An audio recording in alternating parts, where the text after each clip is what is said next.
The Vanier Cup, the symbol of Canadian University football supremacy. A national sports icon that stands as one of the great trophies in this country. The Vanier Cup represents excellence in amateur sport.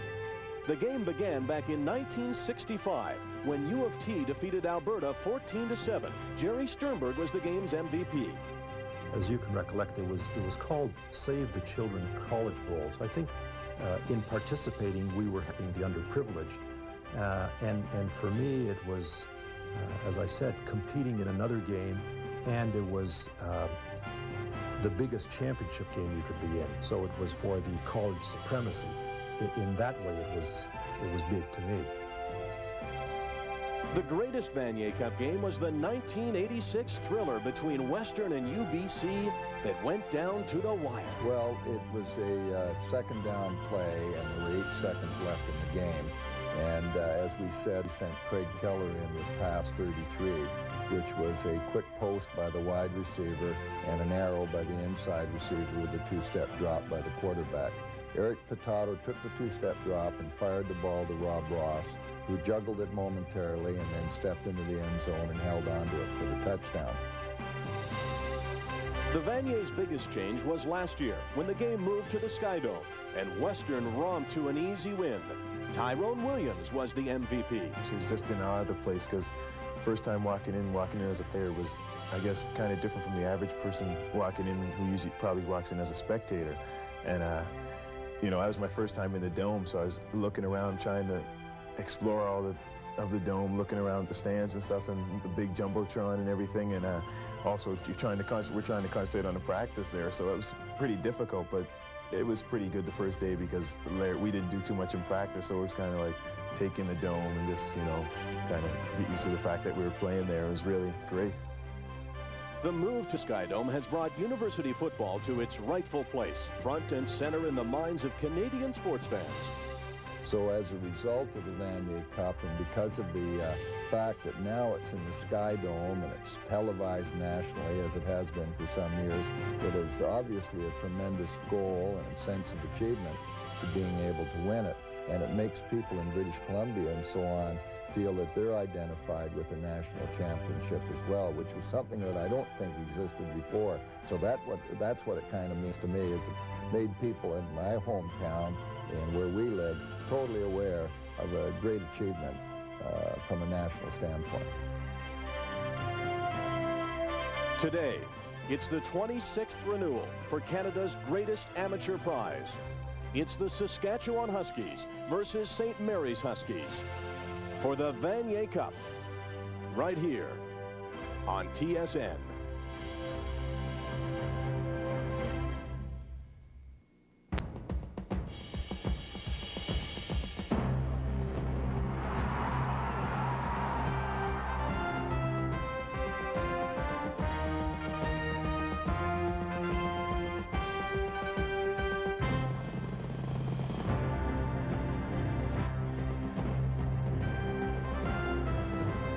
Live on TSN, it's a football tradition, a tradition that dreams are made of. This is the 26th annual Vanier Cup. Today, the Saskatchewan Huskies take on the St. Mary's Huskies.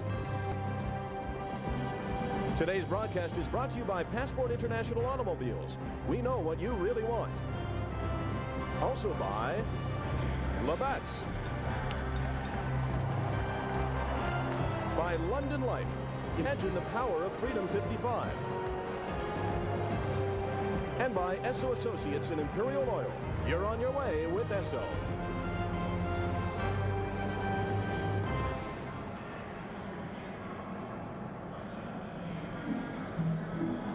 Last week's national semifinals really were a tale of two bowls.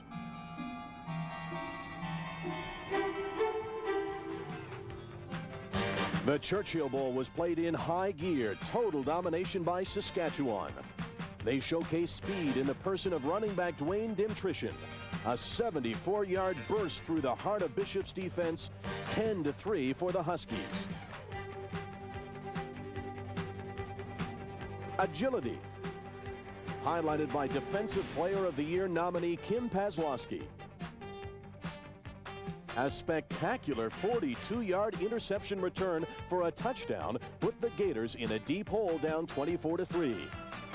The key to the game, defense. Jason Hewell's 30-yard pickoff for a touchdown buried Bishops and sent Saskatchewan on to the Vanier Cup for the second year in a row, steamrolling Bishops 41-13.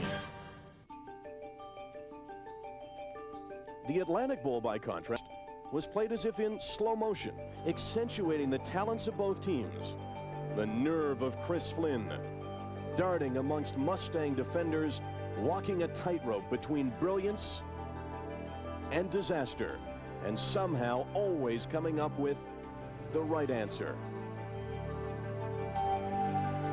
The Atlantic Bowl had magic, including plays that Houdini would have tipped his hat to. The grandest of them all was the St. Mary's Fumblerooski that mesmerized everyone in the stadium.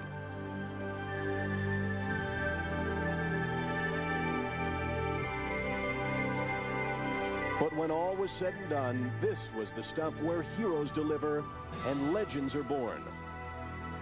3 times the best player in the country, never played in the country's biggest game. Chris Flynn had the weight of the entire East Coast on his shoulders, and with the game on the line, Chris Flynn answered the call.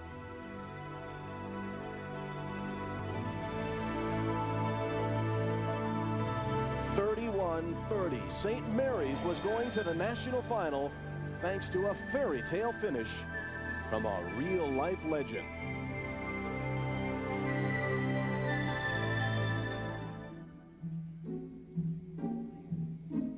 Oh yes, it truly was a tale of 2 bowls on the way to 1 national final.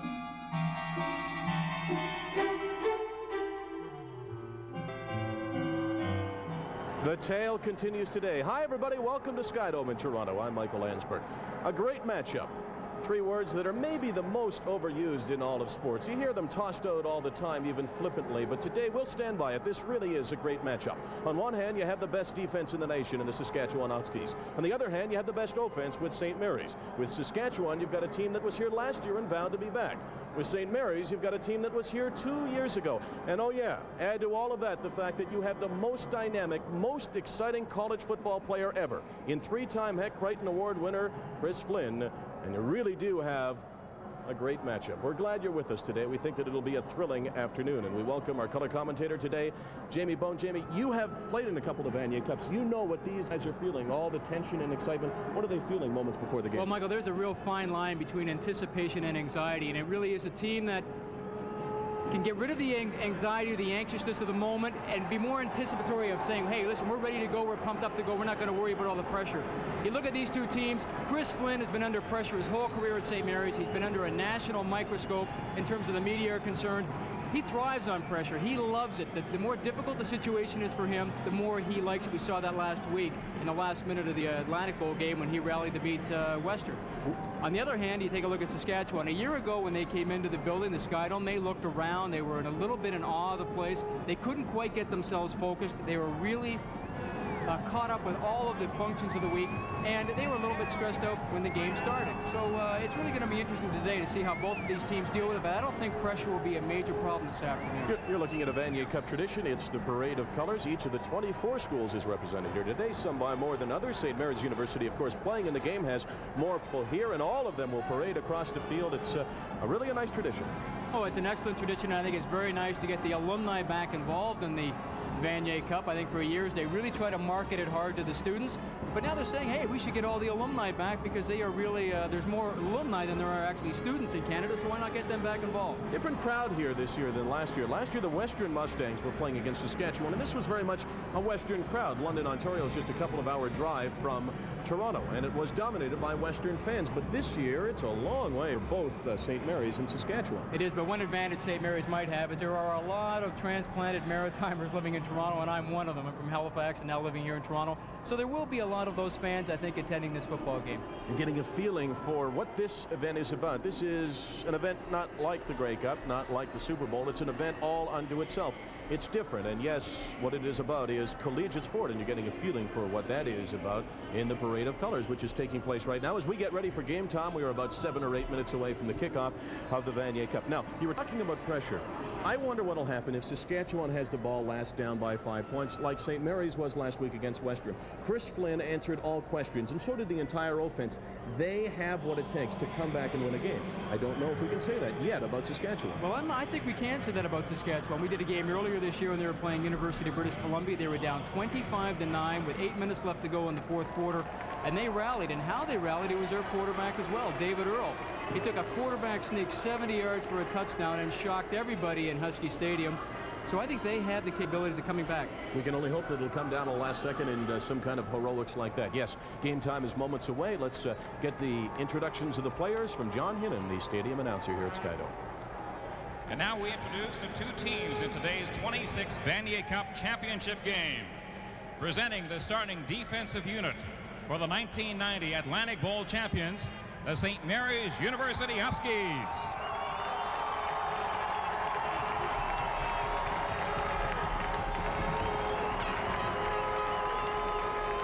At left end, number 79, Noah Cantor.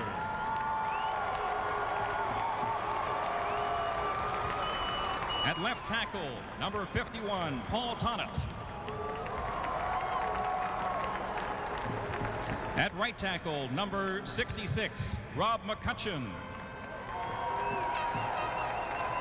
At right end, number 63, Todd Barter. The outside linebacker, number 58, Dwayne Brasso.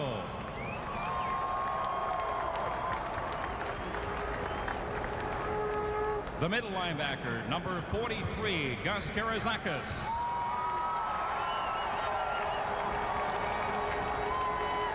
The outside linebacker, number 65, Brian Johnson. The left cornerback, number 8, Ken Walcott. The right cornerback, number 25, David Houston. Defensive halfback, number 24, Andre Williams. Defensive halfback, number 14, Don McIntosh. And the rover, number 10, Trevor Burke. Now let's welcome head coach Larry Utek and all the members of the St. Mary's University Huskies.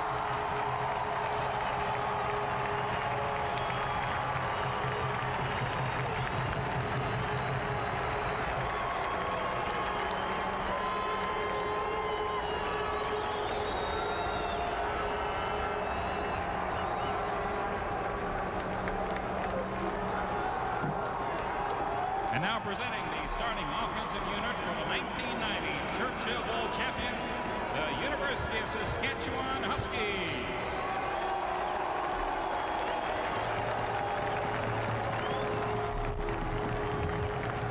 At center, number 60, Ray Weens.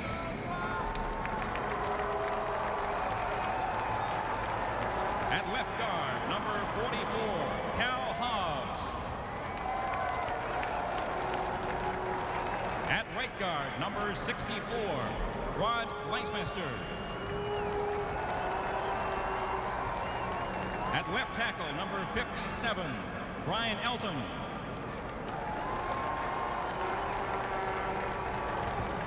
At right tackle, number 62, Ryan Russell.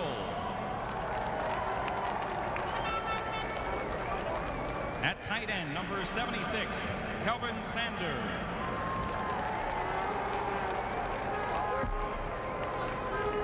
At slot back, number 20, Mark Olson. At fullback, number 32, Rob Simchuk. At halfback, number 21, Dwayne Dimitreshin. At split end, number 10, Dan Farthing. At flanker, number 71, Kerry Prokop. At quarterback, number 8, David Earl. and the head coach, Brian Towers, and the other members of the University of Saskatchewan Huskies.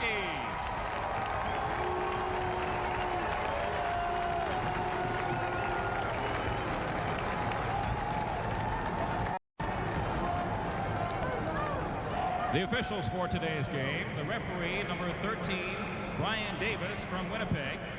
The line umpire from Fredericton, number 22, Ray Muir. The back umpire from Ottawa, number 38, Saskatchewan Huskies vowed last year that they would be back here, and in fact, they made good on their prediction. As you take a look at the officials for today's game, Brian Davis is the head referee. He is from Winnipeg.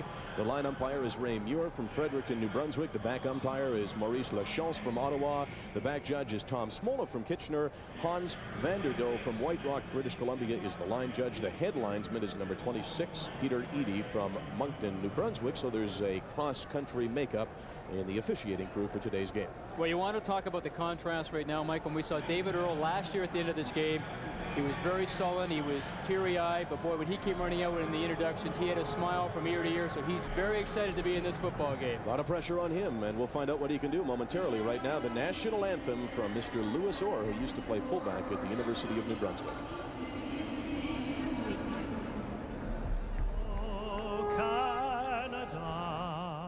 Terre de nos aïeux, ton grand ciel de fleurs glorieuses, car ton bras s'est porté l'épée, il s'est porté la croix. Ton histoire est une épopée des plus brillants exploits.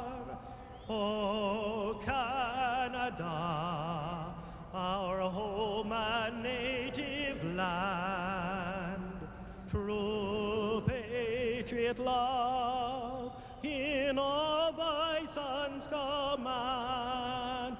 With glowing hearts we see thee rise, the true north, strong and free.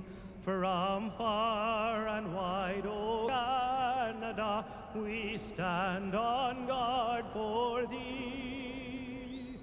God keep our land glorious and free. Oh Canada, we stand on guard for thee. Oh Canada, we stand on guard for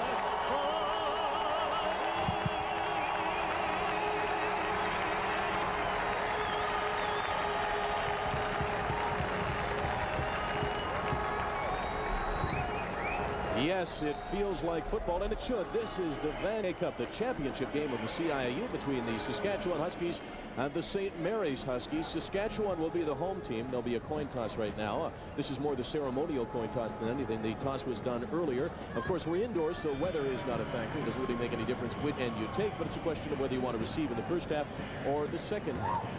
Let's go now for the coin toss. Again, Brian Davis is the referee. He's from Winnipeg.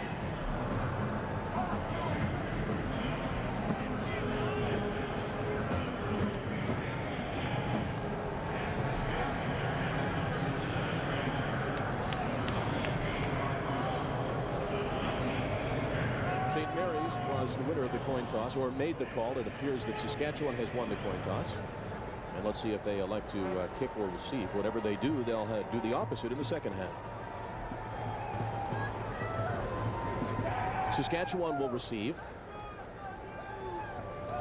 and St. Mary's will kick it off. So we'll see that Saskatchewan offense right away. You like what you saw from David Earl coming out? Now, I know that you can't get a whole lot from it, but you felt as though you liked the look in his eye. Well, sometimes when you see players coming into big games and there's a lot of pressure, they're very stone-faced. But David Earl came out with his big smile on his face like, hey, I'm glad to be back here again. And hopefully, on his behalf, he's going to make it a different ending than it was a year ago. So that's kind of nice. It means that he's relaxed and he realizes there really isn't much pressure on him. The pressure has to be on Chris Flynn, as it has been since he first arrived at St. Mary's 4 years ago. Well, David Earl didn't have a great game last year in the Vanier Cup, but I don't know whether you can point to him as a reason for the loss. Western did such a great job defensively. And you'll hear the comments from the Western coach, Larry Haler. He's on our broadcast team. He's in the Sidelines restaurant along with Leif Pettersson as you take a look at some last-minute instructions from Brian Tauris to his Saskatchewan Huskies. They're a veteran team. They probably won't be back next year. Same thing for St. Mary's, so it's all or nothing today. Both of those schools will undergo rebuilding programs. More St. Mary's than the other as you take a look at the ceremonial kickoff. Raina Tishin, Right Honorable Raina Tishin, is the Governor General of Canada. He'll do the holding here. Apparently he was supposed to kick, but he's got a sore leg, so he was doubtful all week, and he in fact will not be the kicker. Raina Tishin will do the holding for Gordon Cunningham. He is the president and CEO of London Life. They have played such a big factor in the Vanier Cup as major sponsors. They've done a lot for the Vanier Cup, and he will do the ceremonial kickoff as we get ready for the real kickoff.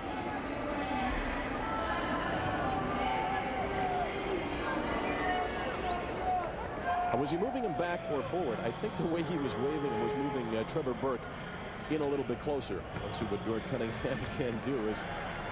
Again, this is the ceremonial kickoff from Gordon Cunningham. Record in Vanier Cups of ceremonial kickoffs is, I believe, 35 yards. Let's see if he can outdo that. Actually, it's a great kick.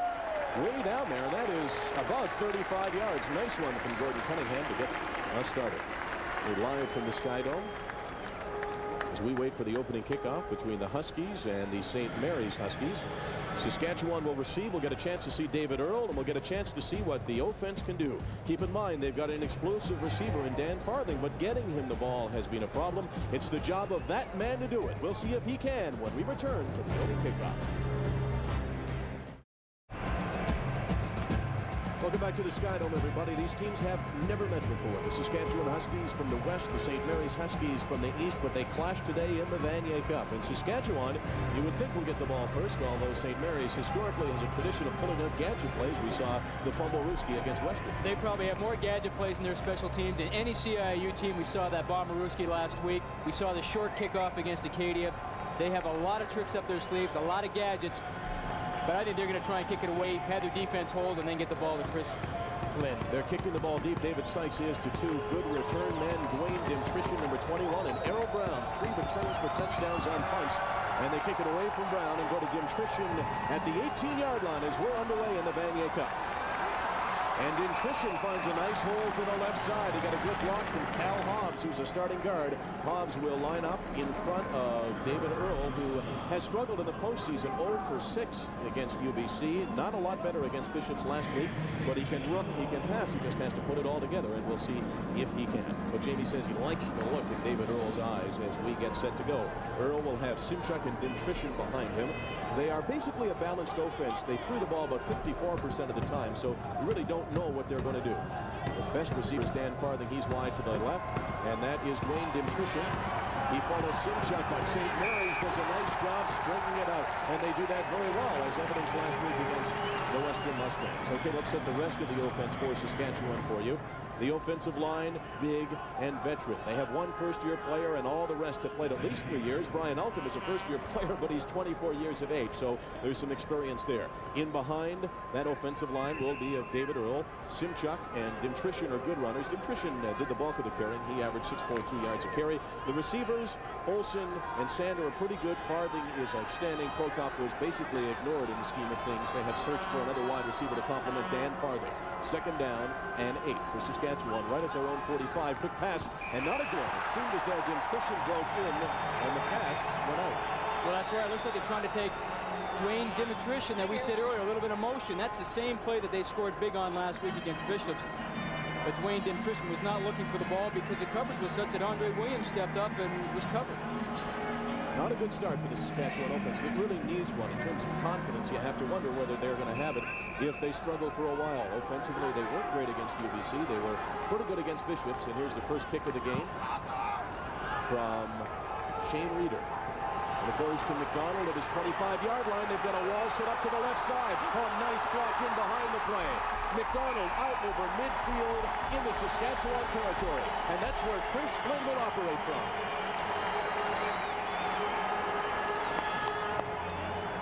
Well, Mikey, you talked about the wall, and he's going to the left side, and he just gets outside.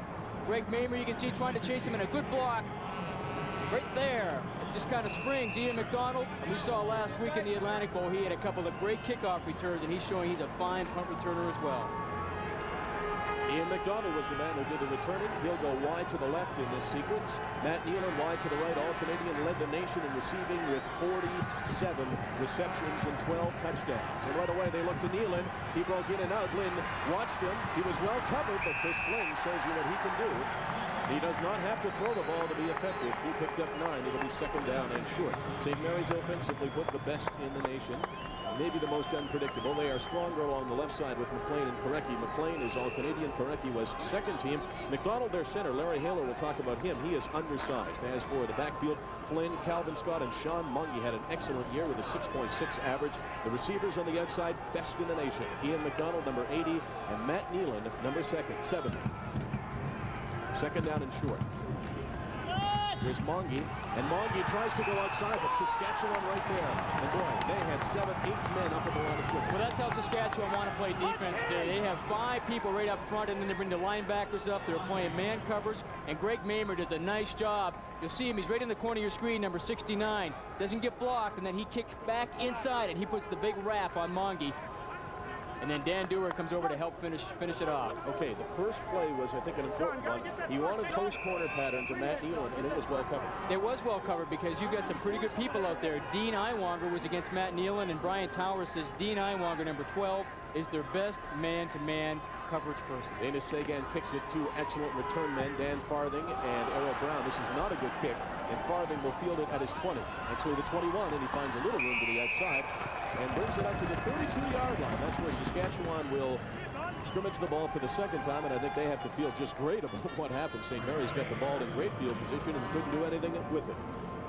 Defensively, St. Mary's lines up like this. They've had maybe their best defensive year in a long time. Cantor, Tennant, and Barter along the defensive line. You really have to like their linebackers. They'll switch from a 43 to a 34. When they line up with 4 linebackers, it's Brasso, Karazakis their best, Giliopoulos, and Johnson. The secondary, as Larry Haler said, maybe the most athletic in the country.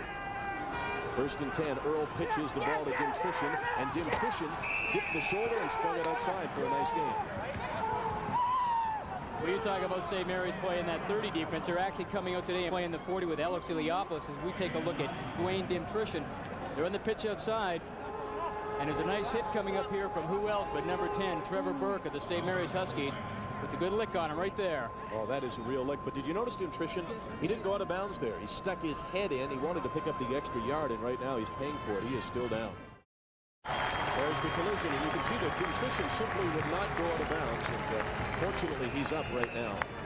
Although he looks a bit wobbly, the good thing is that he's up and walking to the bench. Okay, here's the situation for Saskatchewan. It is second down and very short, actually less than a yard to go for the Huskies as we're just underway. 11:27 to play in the first quarter. Scoreless football game. Second possession for Saskatchewan. And Polzer has replaced him. He's the deep back in the eye. Earl keeps it himself, and Earl finds a bigger hole, I think, than he expected. Well, St. Mary's is not real big up front. No, they're not very big, and they're outmatched and outweighed up front because you've got some pretty big guys. Leismaster 265. Now he's against Rob McCutcheon 60. He's only 250. Cal Hobbs and Ray Weens. Cal Hobbs is the smallest of all the linemen at 230 pounds. If you take a look at the quarterback sneak. Now that was the same play that Earl took at 70 yards against UBC on earlier this season. So that seems like a play in their repertoire, not just for short yardage. First and 10, 51. Here's Polzer, his first carry of the game. Actually, it was Simchuk who moved into the tailback's position, and he has a nice gain to the left side in behind Elton and Hobbs. Now that is a play that they like to run Dimitrition on. It's the counter play when they pull both number 64 and 62, Rod Lesmeister, the right guard, and Ryan Russell.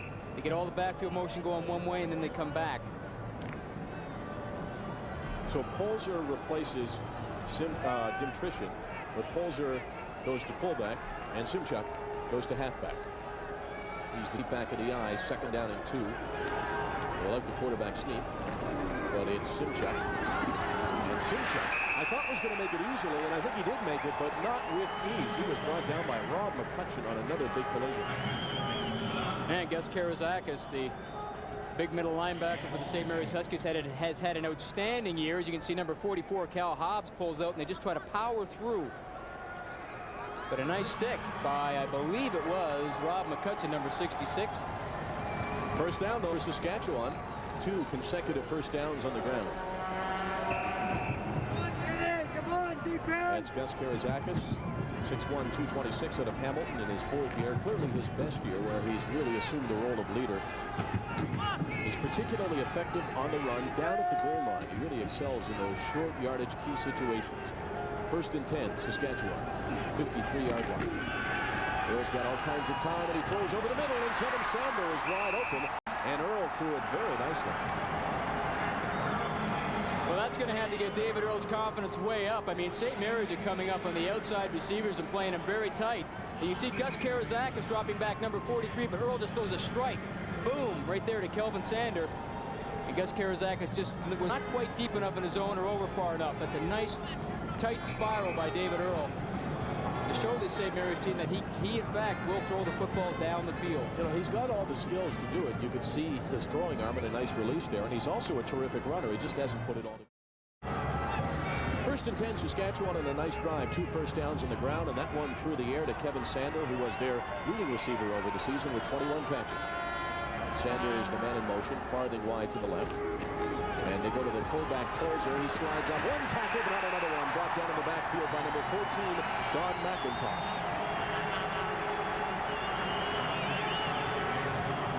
Don McIntosh is the inside halfback on the right side. You're going to see number 14 come into your picture right there. This is a nice tackle. Boom.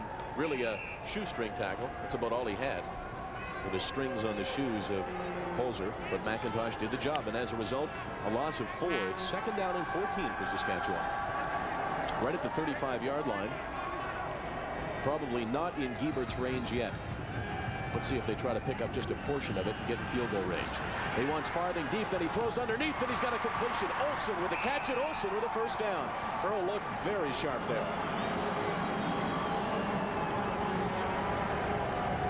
He looked at Farthing all the way. This is perfect because it was Ken Walcott and Cecil Curry were double covered on Dan Farthing, and then coming underneath Mark Olsen, and Earl makes the proper decision. Great pass for David Earl. Now, did you see who made the tackle? That was David Houston. He's the cornerback on the other side. He had to come all the way across. That's right. He has a man coverage. Tough play, and he wasn't able to make it in time there. 1st and 10, Saskatchewan. A good drive right at the 15-yard line. Earl stops and throws, and it's unthrown. He wanted Dan Farthing. Farthing was actually pretty well covered by Andre Williams, who's now moved over to cornerback. Andre Williams on Dan Farthing. Well, it's interesting. You know, one of the things that St. Mary's does not want to do on defense is play a lot of zone coverage. They haven't played it much all year, and they like to think that they can match up against anybody. Now, when Trevor Burke was out of the football game, it seemed that when Cecil Curry came in, they decided they were going to go a little bit zone, and they actually doubled up on the zone on Dan Farthing. That's when they were able to hit Mark Olsen underneath. So St. Mary's wants to try and stay in man coverage. David Houston has moved to rover. Andre Williams moves to corner. 2nd and 10 for Saskatchewan. 7:52 to play in the first. Earl throws quickly. He's got Farthing, and let's see what he can do with it. Farthing, 5-yard line, inside the 5 to the 3. Brought down by David Houston, but not before a first down. Well, Saskatchewan like to spread all the receivers out all over the field, and it gives David Earl a big selection of people, and he wants to get it to number 10, Dan Farthing, who was playing slot back earlier this year, but they put him out a wide receiver because he suffered a little bit of a shoulder injury, and they thought they could protect him a little bit better if he didn't have to block people inside. Drive began at the 31-yard line, and it's now at the 4. 1st and goal for Saskatchewan. Holton and Sander in motion. Here's Simchuk. Simchuk up the middle, and Simchuk is going to slide off and get in for the touchdown. Stopped initially, no whistle, and it's 6-0 Saskatchewan. Wow, an impressive drive if you're a University of Saskatchewan fan from the 31-yard line all the way for the score. And there's his patented cartwheel, Rob Simchuk. Power football here, Rob Simchuk. Now, they don't quite wrap. It looks like he stopped right there, but they don't wrap his legs. He keeps his legs moving, and he slides off with a touchdown. His patented cartwheel might be a little bit rusty. He didn't score a touchdown this year. Rob Simchuk gets into the end zone when it counts. But he scored last week, and that's when he first showed it to the nation. And If he looks a little older than some of the other players, there's good reason. He is. He's 27 years old, the oldest player on the field today. Saskatchewan has a much older team than St. Mary's. Reeder's convert attempt is up and good, and Saskatchewan leads it 7-0. Yes, it was a drive balanced with some running to Simchuk, some passing, and then Simchuk took it the rest of the way. Saskatchewan scores first. They lead it 7-0. Welcome back to Skydome. Saskatchewan leads it 7-0, but they did it without their #1 running back, Dwayne Dimtrishan. Gord Miller, what's the story with Dwayne? Well, it smiles all around on the Saskatchewan bench, Michael, because Dimtrishan got his bell rung, but he's okay. He's going to come back and play in the ball game. Give Saskatchewan credit, though. Without their #1 running back, they come down and score the game's first touchdown, so everyone's pretty happy down on the green and white side of the field. Dimtrishan will be back, but he won't be back until they get the ball back. St. Mary's will get it, and if there's a key thing so far in this game, as Reeder gets set to kick it off, it was the defensive hold by Saskatchewan. St. Mary's returned that punt into Saskatchewan territory, but they ran only 2 plays. Here's Sean Mongie from his 11-yard line. And Saskatchewan gets down better that time. First guy down was number 40, Elaine Francis, and the return is only 14, but there is a penalty marker down. I'd imagine that Saskatchewan left early, judging from where it is. McCutcheon is an important player on that team. 19 Saskatchewan. First down. Unnecessary roughness is the call against Saskatchewan on Phil Giebert. And the unnecessary roughness came way upfield. That flag was at midfield. Well, Phil Giebert is a very aggressive football player, and a little bit of extracurricular activity on his behalf after the ball was kicked. As we take a look at Phil in the defensive huddle. An All-Canadian in 1989, did not make the team this year. Nevertheless, he still had 4 interceptions, was a #1 tackler in that Husky defense with 36, and is finishing up his Master's in Business Administration at U of S. In the true sense of the word, it was a scoring drive balanced with running from Simchuk and some nice passing from Earl. Key receptions by Farthing, Sander, and Olsen. It was 10 plays, 4 of them on the ground, 6 through the air. It ate up 4 minutes and 44 seconds. Most of all, it gave Saskatchewan a 7-0 lead. And when you talk about the young players and how emotional they are about a game like this, if you're a coach, you really got to love the fact that your team scores first. Oh, you have to. And you take a look at Saskatchewan's defense as well in this situation. You talked about how many years experience they have. If you take them all as a group, they have 4 1/4 years experience on average on defense, where St. Mary's offensively only has 3 years. They were in this game a year ago. They know what to expect. And sometimes they are going to come out initially in this game and be ready to play. St. Mary's still might be a little bit in awe of the place, but they're going to settle down. But then again, Chris Flynn has only had the ball for one series. Okay, I'm Michael Landsberg along with Jamie Bone. Gord Miller is on the field, and Leif Pedersen and Larry Haler are in the Sightlines restaurant. Let's go there now. Well, Michael, you know what's interesting? In any game I've seen quarterback David Earl play, if he gets off to a good start, he can be in for a great afternoon, and that was a beautiful drive he put together. Yeah, a great drive. I think he came out and made a great pass on the sprint when they double covered outside, and he hit the receiver inside. Double up on Farthing. He was patient enough and poised enough to come off inside and throw the ball and force the safety to come up and make the play. And I think one of the things that's happened early, obviously, is Burke has been hurt. They've had to move Houston 25 into the middle, and they've had to move Williams out to the corner. And when they got the touchdown, they went into a no-back set, and they forced the safety coverage on Farthing, and they didn't get it. Yeah. Houston didn't pick it up quickly enough, and what happened is Earl made a great read, hit the one open guy, and got the big first down that led to the touchdown. Great confidence builder for David. Boy, is it ever. And you know what I like is the quarterback, he spread the ball around. Sander, Farthing, Olsen, they all touched it. So Saskatchewan, Mike, they're off to a great start. That's a good look at the view that they get of the field in the Sightlines restaurant. It really is a neat place, this Skydome. It's the only place I know where you can sit down and have something to eat and watch the game. As you look at Rob McCutcheon helped off the field, and he's really getting some help. So McCutcheon certainly has to be a question mark for the rest of this game. Okay, back to the action. Flynn with his first completion, or pretty close to one. Matt Nealon dropped the ball. Iwanger was there, provided pretty good coverage. Now we'll keep an eye on Chris Flynn very closely. He's got a shoulder injury. There's no question about it. Saskatchewan defense lines up like this, the best in the nation. Scott Hunseth, Kalmakoff, and Dutton, just a great defensive line. Kalmakoff can dominate a center, especially a smaller one. Mamer led the nation in sacks with 7. Lee Paslowski was All-Canadian, and Bistro also a good pass rusher. And here's the secondary. Brown, Iwanger on the corners, Dewar, Huel, and Giebert in the middle.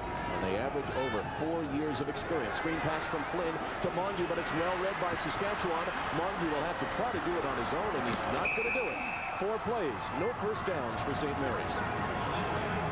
Well, you know, we talked coming into this broadcast that one thing that Saskatchewan on defense will not be intimidated by would be Chris Flynn. And the reason they would not be is because they played against some pretty good quarterbacks in their conference this year.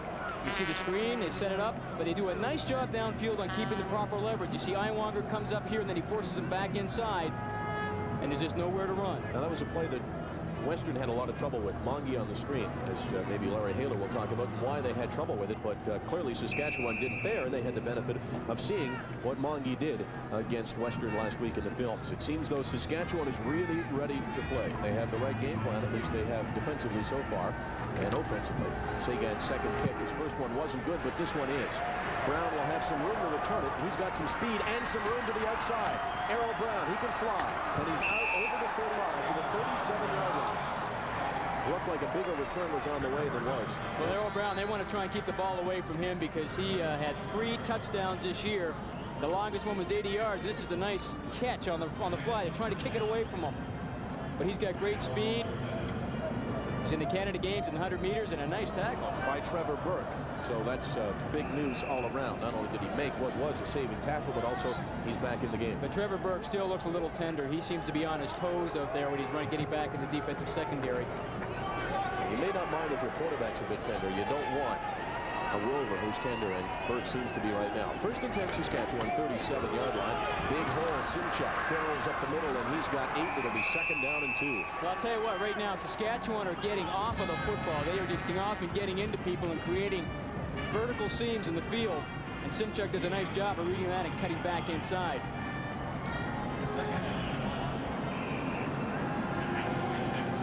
Got to be a big boost for a team when you've got a 5th-year player, 27 years old, that can move into the starting tailback position. Simchuk plays fullback when Dentrition's in there, but he's not really a fullback or a tailback, one of those tweeners. And he's a tailback right now, and second down and a little bit less than 2. 5:09 to play in the first quarter. Here's Simchuk, first down. First down real easy. I mean, he was 8 yards into the secondary before anybody touched him. I'll tell you, they're just doing a heck of a job right now, blowing people off the ball. Rod Lesmeister. Now, Rob McCutcheon is out of there on St. Mary's defense. He's just going to come straight at you, and Gus Karadakis over pursues it, and the center blocks him off, Ray Weens. And then Simchuk with a good vision cuts it back inside. Now, last week, St. Mary's did a very nice job of stopping the Western trap game. They were strong in the middle. So far, it's a different look from Saskatchewan, and it has certainly worked very well for the Huskies. Saskatchewan, that is. Right at midfield, first and 10, Simchuk. It's a little tougher going this time, but he still picks up a little more than 5. It'll be second down in the short 5. And you can tell Brian Towers would be very happy for this to continue, to have his offense pound away at St. Mary's, not to allow Chris Flynn to get a chance to stay on the field and make things happen. I mean, the only way to stop Chris Flynn is not give him the football, keep him on the sidelines. Well, he's only run 4 plays. He's thrown 2 passes. And he has 1 completion on the screen pass. Second down and 5. Everybody out of the backfield. St. Mary's comes with a rush, but they get it to Farthing, and he should make a first down. Dan Farthing, and he's going to try to turn the corner. Boy, you saw his athletic ability. There was no room there. Well, when we talked about this at the beginning of the broadcast and all the motion, when you have a lot of motion and you're a man team, you have to do one thing. You have to be very skillful in bumping people. You have to say, off, off, we got to go back to zone. Karazakis was man coverage on Dan Farthing, if you can believe that. That's a great matchup if you're a Saskatchewan Huskies fan. So they're going to have to do some things differently on that Husky defense. Or the St. Mary's side of the ball, they have to go to zone coverage. You cannot cover Dan Farthing with an inside linebacker. David Houston's right in his face now. It's first and 10, 33-yard line. And here's Poles with the fullback up the middle. And he's brought down. Brian Johnson was the first man through. Now, UTEC's team not starting the game the way they wanted to. Although last week they didn't start very well against Western. They were down 14-0 before the crowd had even filed its way in. So he has that to draw on. If you're watching UTEC for the first time, he doesn't really play much of a role in the on-field coaching. He leaves that up to his offensive coordinator, Bill Robinson, and his defensive coordinator as well. Second and 5. Simchuk In behind Polzer, he follows him, then cuts left, and he is short of the first down. I'll tell you what, St. Mary's defensive line right now is on roller skates. I mean, they cannot stop the surge of Saskatchewan's offensive line. They're not doing anything fancy in that play. That's just push everybody back and create some type of a diagonal seam and let the running back read it. Third down, less than a yard to go for Saskatchewan. They already lead at 7-0 with 2.5 to play in the first quarter. Earl, they pitch it deep. That's an interesting call, and not a very good one. I'm shocked that they would go with such a deep starting play. I am too, because they were doing such a good job of getting people off of the ball. You just have to power it. You've got big people up front. You've got Brian Eltham, 270. Ryan Russell, 250, 265. Les Meister. You take a look and try to pull the guard around, but see what a nice job there by Brian Johnson, number 65, the outside linebacker. He just splits the seam and gets in the backfield, but I'm surprised by the call. Keep your heads up. Keep your heads up, White. Keep your heads up. Keep your heads up is the word from Brian Towers. One might make the same suggestion to him as far as the play call is concerned. He lost a couple, and as a result, St. Mary's really dodges a big bullet. They've got the ball first down, 25-yard line. They still have yet to get a first down. McDonald with a catch and then turns it upfield. And he picked up 9. It'll be second down and 1 with 2:02 to play. Well, that's the kind of game we saw Chris Flynn play last week because he had the tender shoulder, the bruised rotator cuff. They wanted to throw the out. He's not going to throw the ball deep, and they just take the first down and get Chris Flynn's confidence up as well. He wants to complete a few balls down the field. If he gets any more confidence, he's going to go out to Lake Ontario and try to walk across, and it's not frozen. And Flynn seemed to change something at the line of scrimmage there and picked up the first down. It was second down and short, and historically that has not been a gimme for St. Mary's. They have tried to go deep at times. They are a team that you really can't figure them and say they're going to do this. They really don't show the same kinds of tendencies that other teams do. No, because they do like to go play action pass on second and short because you know they're going to keep their offensive team on the field for third down and go for the first down. It's the only one that has a yard rushing for St. Mary's. And he got a yard there and a first down right at the 35-yard line. Everybody out of the backfield. And now he's going to run. And Saskatchewan strung it out nicely. I thought he might pull it down and throw the ball then. I'll tell you, he should have thrown it because he had David Time wide open down the field, and that's kind of surprising because Chris Flynn usually has such great vision. You know, I think that maybe he thought he was over the line of scrimmage when he pulls it down. It might have been the case. Yeah, he's not sure whether he's over the line of scrimmage, and as you say, he missed David Time, who was wide open downfield. But Saskatchewan did a nice job to string it out. Of course, he might say because they weren't covering the receivers. Second down and 9. Nealon wide to the right. He's the favorite target. And Flynn's looking that way, and now he's going to have to roll. And this is when it gets interesting. He throws, and Nealon dropped the ball. Nicely thrown by Chris Flynn, dropped by Matt Nealon. And that's the second drop game for those St. Mary's wide receivers. And this is not typical of Matt Nealon. I mean, Chris Flynn does a nice job of getting outside. And number 69, Greg Mamer, who wants to have contained, throws the ball right on the money. And that's unusual. Usually you see Matt Nealon trying to take that ball in his hands, not in his body. I think he thought the defender was a little bit closer to him than he actually was.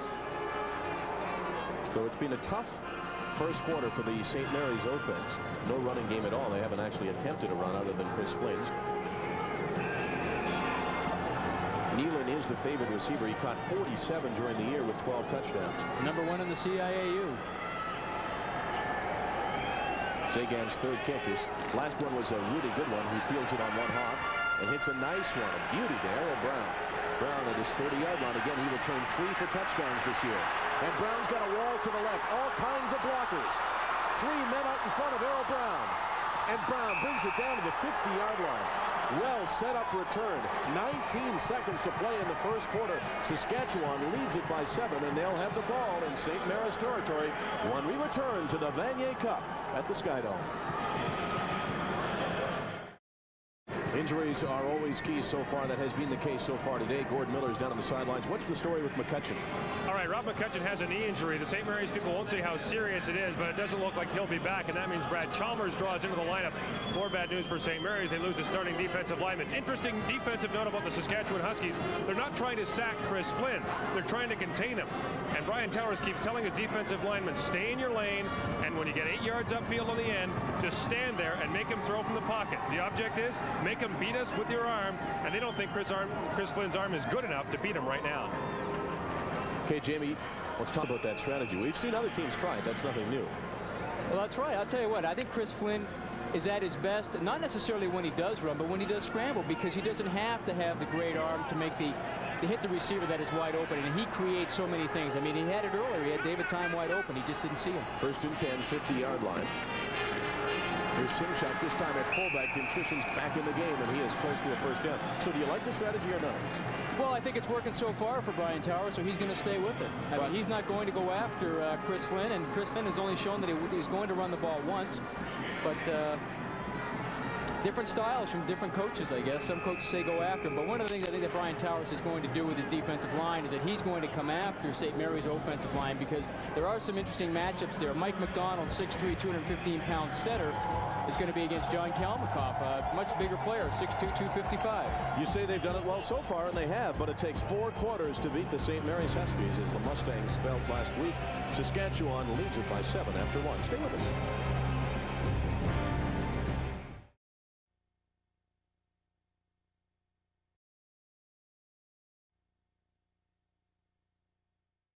What breed of Husky is that, you say? Is it a Saskatchewan Husky or a St. Mary's Husky? Well, he's happy now. He's got the green, and that means he's a Saskatchewan Husky.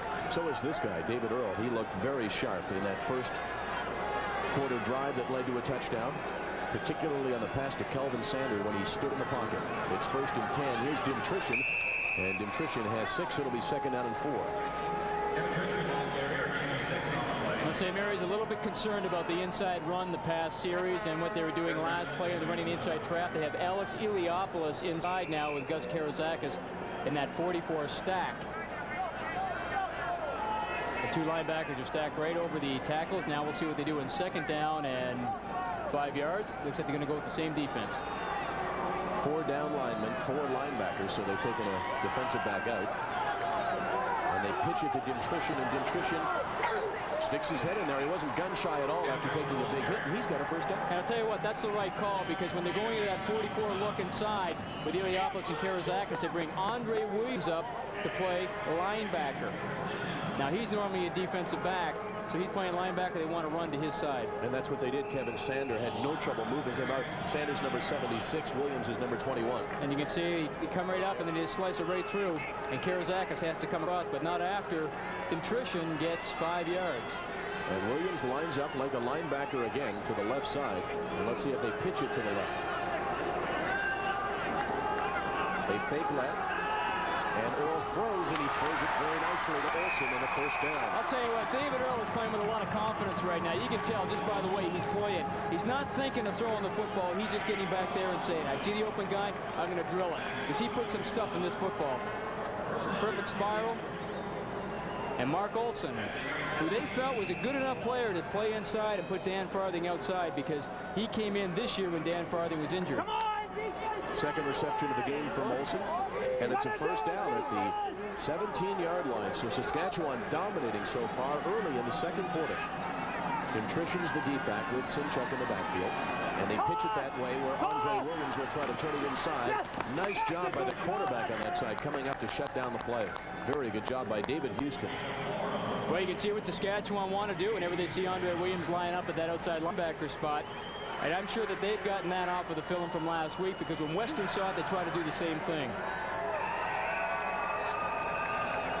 That's got to be tough for Andre Williams. He's 6 feet 192, and he's used to playing in the secondary. And he's playing against a guy at offensive tackle who's 6'3", 250. Not much of a contest. But they did a reasonably good job stopping it there because of David Houston's play from the quarterback position, so it's 2nd and 7. Farthing wide to the left. That's where they're looking in the end zone. Dan Farthing, he's got his man beat, and he's got a touchdown.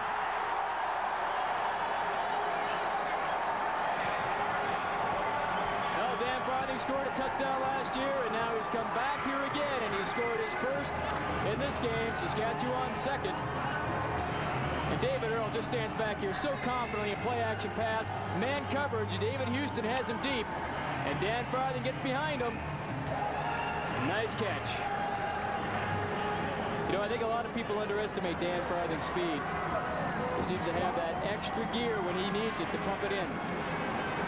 One of the things that St. Mary's did last week against Tyrone Williams, the big receiver of Western, was move Walcott all over the field to cover him. They have elected not to do that today, and they placed David Houston in the position of covering Farthing, and Farthing simply beat him there. Well, I think that they felt that they had the people that could play against those people, because if you take a look at Saskatchewan's receivers this year, they've gone through a number of the wide receivers. Kerry Prokop is in there now. He did not play earlier in the year, and they've had a lot of changes.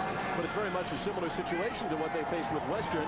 Farthing is maybe not quite as good as Tyrone, but some would say as good, and he has put his team up by 14 points. Welcome back to the Sky Dome in Toronto, where the Saskatchewan Huskies have a 14-point lead here in the second quarter. Larry Haler, they've had everything pretty much their own way, and once again another drive put together by David Earl. Well, and give the Saskatchewan coaching staff great credit. St. Mary's has made some adjustments defensively to get into a 44. You know, those four linebackers, and they're going over there and they're attacking the real soft spots of the defense. And I mean, they're playing four in the secondary, and they're getting their people out in the right places. Well, I think Saskatchewan's done everything nicely. Okay, Michael, back to you. Well, as Larry Hader well knows, the St. Mary's Huskies can come back. Last week, his team, Western, was leading 14-0 after a lesser period of time than this, and they came back and actually led it at the half. They've got their work cut out for them against the best defense in the land. Here's Burke. And Saskatchewan does a good job of limiting his return. He's out to the 32-yard line where St. Mary's will begin. St. Mary's offense, we made a comment during commercial that they seem nervous, particularly the receivers, Nealon and McDonald. I'll tell you what, it's tough when you come in here for the first time, and it's tough. Now, they should not be as nervous because they played in the Vanier Cup back in 1988, but granted, the surroundings were not the same. They were in Varsity Stadium. They had only a few people in the stands. Here, it's bigger. Well, you heard Gord Miller say what the strategy was from Towers. Don't pressure him. Just take away the lanes. Here's Mongi to the outside, and he's a good cutback runner, and he cut back for 6 there. It'll be second down and 4 or 5. Now, this might be key for St. Mary's because Flynn's been trying to do it all himself right now, and granted, he is that type of a player that you want him to do a lot of things, but they did establish a run game this season, and it actually was quite a potent run game. I think Sean Mongi was averaging 6.7 yards a carry. They felt that helped because Chris Flynn now became a decoy in a lot of plays, and they could establish a run game. They have to drive the football to get back into the football game now. He picked up 6 with second down and 4. And Flynn steps back, looks for Nealon. He's wide open. Not a great-looking pass, and it goes through the hands of Matt Nealon. Nealon probably should have had that ball, but that was a dying duck. Well, it's a tough pass to throw. You're throwing from one hash all the way over to the other. It's a long pass, and they were talking about Flynn having the bad arm, and he has to keep his passes shorter. I want a comment from you on Flynn in a second. Here's Saskatchewan scoring drive. Their second of the game, 4 on the ground, 2 through the air. The final one was through the air, 13 yards. David Earl to Dan Farthing, one of the best receivers in the nation. Now, Flynn's arm on that play really did not look healthy. No, it didn't look healthy at all, and he had to throw it a long way. And so I'm sure that Larry Utek wants to keep him throwing the ball short as they did last week against Western. That was the key to the game. Got to be easier to play defense, though, when you know that the guy can't throw that. It really is a lot easier. And plus, you think, does Chris Flynn want to run the ball? And you got to be, if you're Larry Utek, you got to think, hey, I don't want my star quarterback to get hurt. He is suffering from a bruised shoulder. As we see Dan Farthing take the punt return. I'll tell you what, Sagan has come to play. He has kicked the ball very well. He lost the ball. St. Mary's should have it. They stripped him. And let's see, yes, they do. Maybe that's the break that they needed to turn it around. Well, St. Mary's needed something to happen, and Greg Ferran, the offensive guard for St. Mary's, comes up with the football.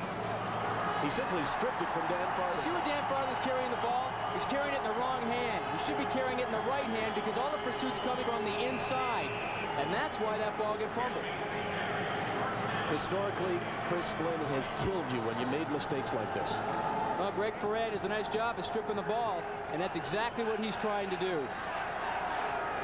He knew that somebody else had him wrapped up, so go for the ball. Let's see if St. Mary's can convert it into points.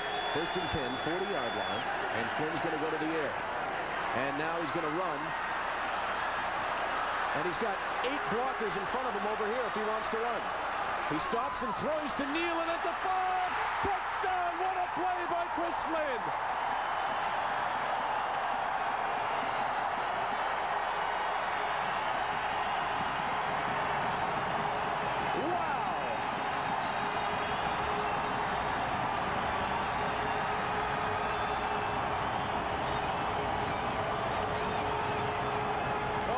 We say why Chris Flynn is so dangerous. This is why. This is Flynn at his best. I mean, he makes so many people miss. I thought he was going to run it here, but a heads-up play. He sees Nealon downfield, and that is a tough throw. Quarterback going to the right, and a nice over-the-shoulder catch by Matt Nealon. Beats Errol Brown and gets into the end zone, and St. Mary's are on board. But it all started with that Greg Perrin turnover. No surprise that Nealon would make a catch like that. He may have dropped a couple of early on, but Nealon will hold for the extra point attempt from David Sykes. He's as good as any receiver in the nation with 47 catches to lead the country. Had a little trouble getting it down, but he did. And it's a 14-7 football game. And one of the things that we have to debate is the strategy of Saskatchewan along the defensive line there. Because, yes, they were rushing in their lanes, but Flynn had all kinds of time when he sprinted back the other way. Well, that's right. I mean, Flynn goes out to the right. And then they all start to pursue out of that side. Okay, we're going to take a look. All these people right here, they're going to come off the ball, and Flynn's going to come out this way, and they're going to all go in that direction. Then Flynn is going to cut all the way back across the field and then throw it downfield to Matt Nealon.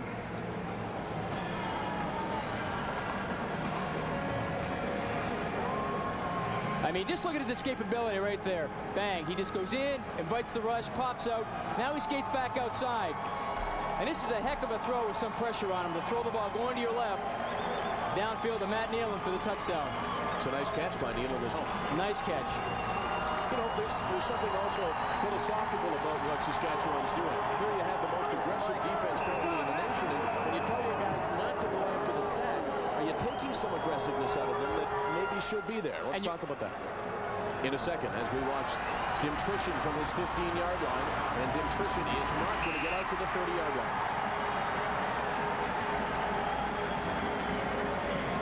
Well, you're talking about the rush. I think one thing you don't want to do on defense is you don't want to change your style of play. You have to play what got you here, and what got Saskatchewan here was playing tough defense, going after the quarterback and sacking him. But I'll tell you what, Chris Flynn is a slippery character. 14-7, I love it. You know, Chris Flynn's played 4 years in the CIAU, and in his 4th year in the last game, they're still trying to figure out how to defend it. And I'll tell you what, just when you thought that St. Mary's were down and out, they're down 14 points. Who brings them back to life? Who else? Number 1, Chris Flynn. Okay, Saskatchewan now at its 27-yard line. 10 minutes to play in the second quarter. When they toss it, and Dimtrition not there. Boy, great initial move by Noah Cantor, who was in the backfield as the pitch was being received. Well, we always talk about how great Chris Flynn is on offense, but look what he does to the defense. He's got them pumped up right now, and they're back in this football game. And again, they keep looking for Andre Williams, and wherever he is, they go there. Second down. And basically a full 10. Earl's been off to an outstanding start, but now he's under some pressure to try to keep it going, because he knows that if you give St. Mary's the momentum, they will kill you. Second and long. Looks for Olsen over the middle, and he throws it incomplete. Tried to find a seam in the zone, and pretty well covered, so they'll give it right back to Chris Flynn. Well, St. Mary's are doing some pretty nice things on defense. We saw them with the 40 defense, a 43. They went to the 44 stack. Now on sure passing situation, they're going to a 30 look, so they only have 3 down linemen, 2 linebackers. You know, 2 times this year, Chris Flynn threw for 6 touchdown passes in games. Truly a remarkable accomplishment. Well, they look at touchdown to interception ratios, and he's got an incredible one. 27 touchdowns this year, just 7 interceptions. There's a nice kick from Shane Reeder. McDonald back at his 30. Looks to the outside, but he's not going to get there. He actually lost one on the return. Beautiful kick by Shane Reeder. Well punted game so far.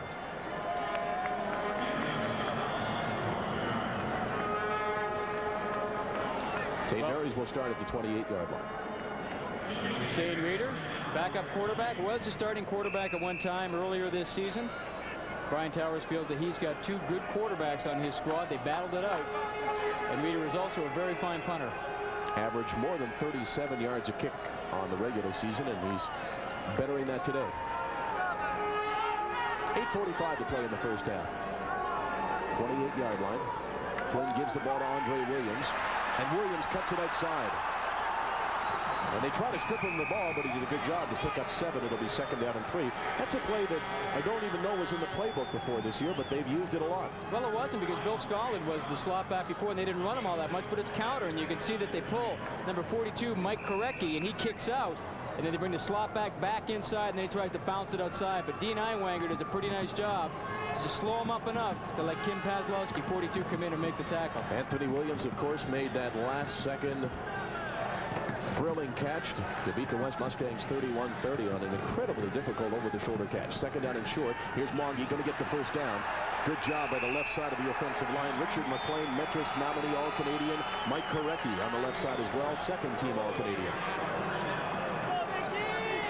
Well, I'd be remiss if when you mentioned Richard McLean.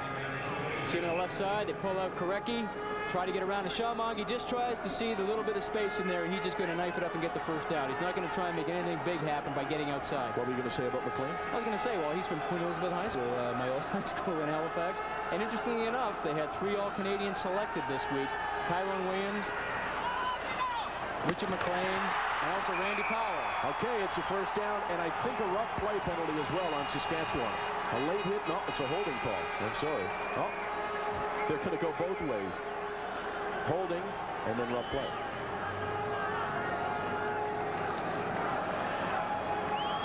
Or what is it? Let's find out. Unnecessary roughness, roughing the passer, number 68, Saskatchewan. First down.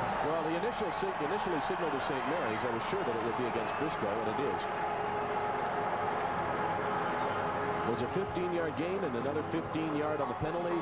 30 yards in total, and St. Mary's has got the ball at the 37-yard line. You can feel this game changing, can't you? Yeah, momentum has really gone to St. Mary's side right now, and Larry Utek has to be a little more relieved at this stage in the ball game than he was just a few minutes ago when he was looking at a 14-0 deficit.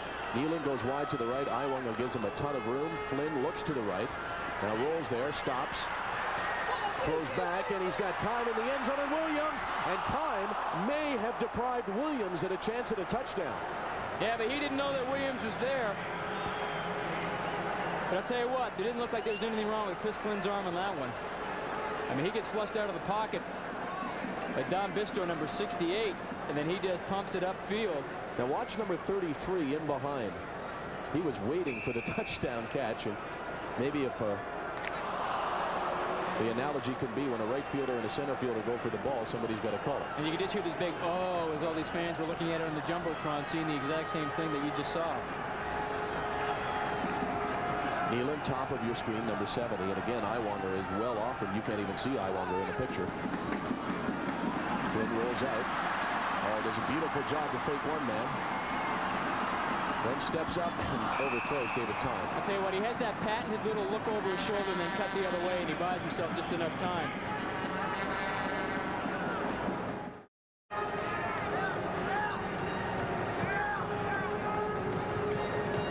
Sagan gets another bad snap.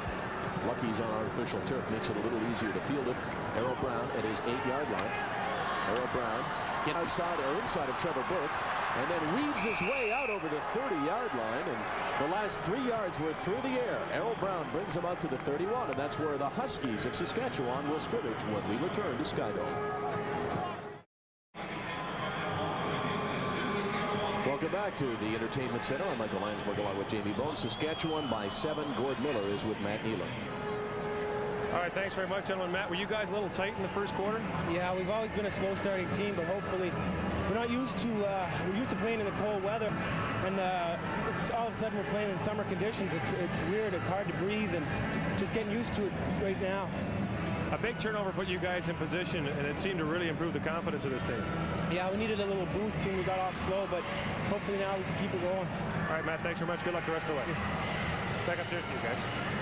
Football's a funny game, right? The only sport where guys complain that it's a little too warm and a little too nice in here. Well, I'm surprised. I mean, he's from Halifax, and I mean, they don't have anywhere near the severe weather that they have out in Saskatchewan, so you think it might be hurting Saskatchewan more, but he said it's hard to breathe. I think that's more anxiety than anything else due to the weather. I mean, in here it's beautiful. It's It's a dream to play in these kind of conditions. Plenty of oxygen, I can tell you, that we're having no trouble breathing up here. 1st and 10 for Saskatchewan, so things didn't work out very well for St. Mary's. They punted from the 35-yard line, and Saskatchewan gets it at the 31. Earl throws and completes it, swings it out of the backfield, but a good job by Andre Williams to limit the game to only 3. They are attempting to pick on Andre Williams, but they did a good job there, and I think if you're going to pick on him, I guess you want to do it along the ground. Well, I think if you want to pick on him as well, you want to run right at him because, you know, his strength of the game when he's playing in that outside linebacker spot is flowing hard to the football. He's going to use his speed and quickness and lateral movement. But you don't want to have a person that is, say, either Brian Elton, 270, trying to make a block on him, or even Kelvin Sander, the tight end for that matter, at 6'2" and 215. 2nd and 7 for Earl. They got to try to get some momentum back. He throws, and he's got a man open, but he overthrows him. Tough pass to throw to Dwayne Dimtrition. Yeah, very tough pass, leaking him out of the backfield. St. Mary's again going to that 30 look. They're dropping all the linebackers off, and they have only rushing 3 people. You see Dimtrition lined up out as a slot back. He's just going straight up in that seam, and the ball is just thrown a little too far. That is a very tough pass to throw, isn't it? It is, and actually they have to throw it in that level 2 seam, and what we mean by that is that there's 3 levels. There's an underneath seam, the linebackers, line of scrimmage, between the linebackers and the deep secondary, and then level 3 behind the secondary. You have to push that secondary deep, hold underneath, and then try and get it into that level 2. Another nice spiral by Reeder. McDonald at his 35-yard line, penalty marker down, and so is McDonald. Fielded at the 35. They'll likely end up with it at the 20-yard line with 5:07 to play in the first half. So what you're saying, through all of that level 2, level 3, he's got to throw it earlier. Yeah, I think so. Or either Dimtrition has to slow it down a little bit so he lets the outside receivers force the defensive backs deep. Because even Trevor Burke playing in that safety position, Number 79, Mary's, has to stay as deep as the deepest receiver, and then you try and throw and hit somebody underneath him in that seam. 25-yard line is where St. Mary's will begin. Saskatchewan has done a pretty good job.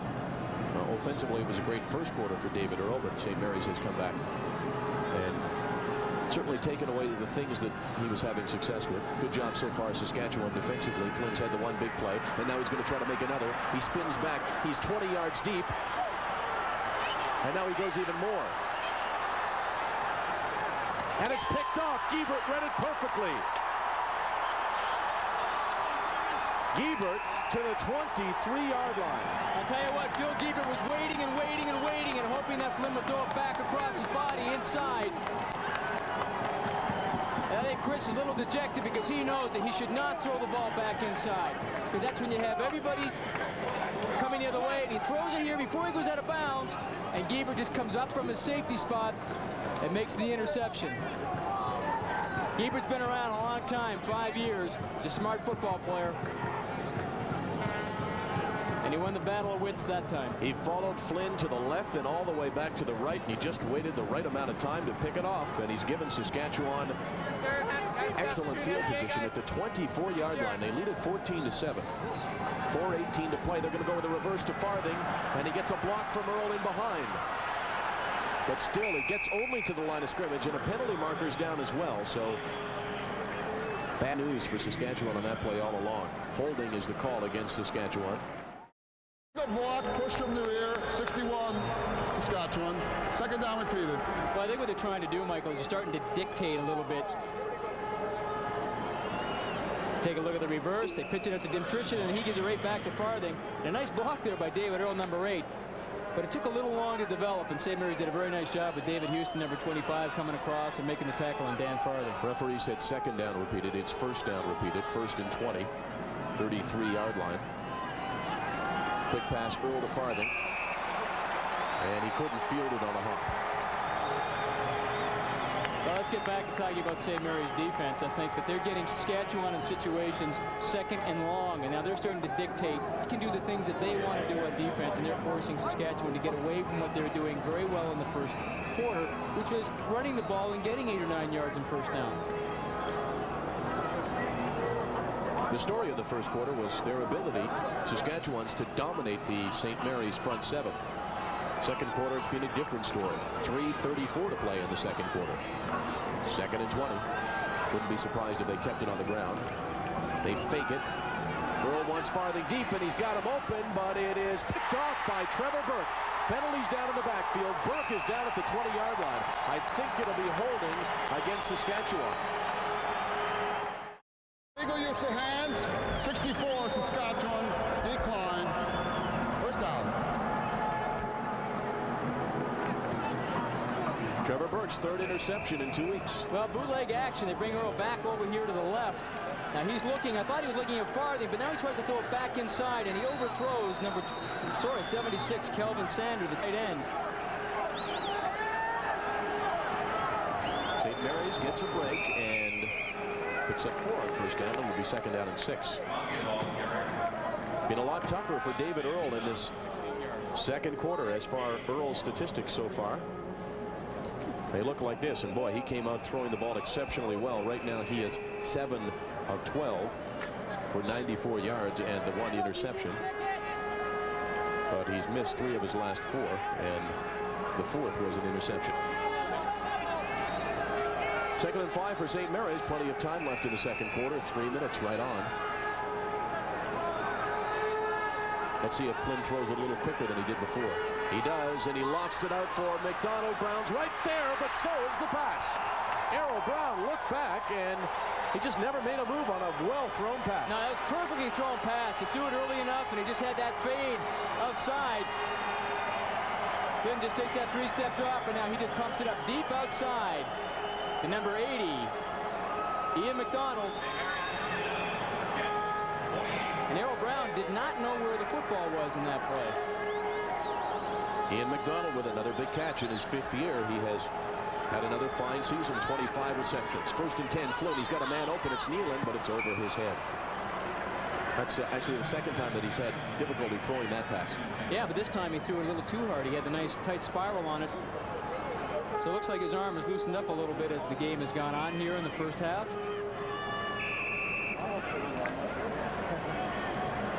They have a lot of weapons on offense, St. Mary's. A lot of fine receivers. Now, you saw Larry Utek's lips moving. Are we to interpret that he was talking there? He really doesn't say very much on the bench. Very quiet. He lets his coaches coach. Second and 10. They pitch it to Moggy. Interesting call. Not something they do very often, and not something they might do again. As he picked up only 5, it'll be 3rd and 5.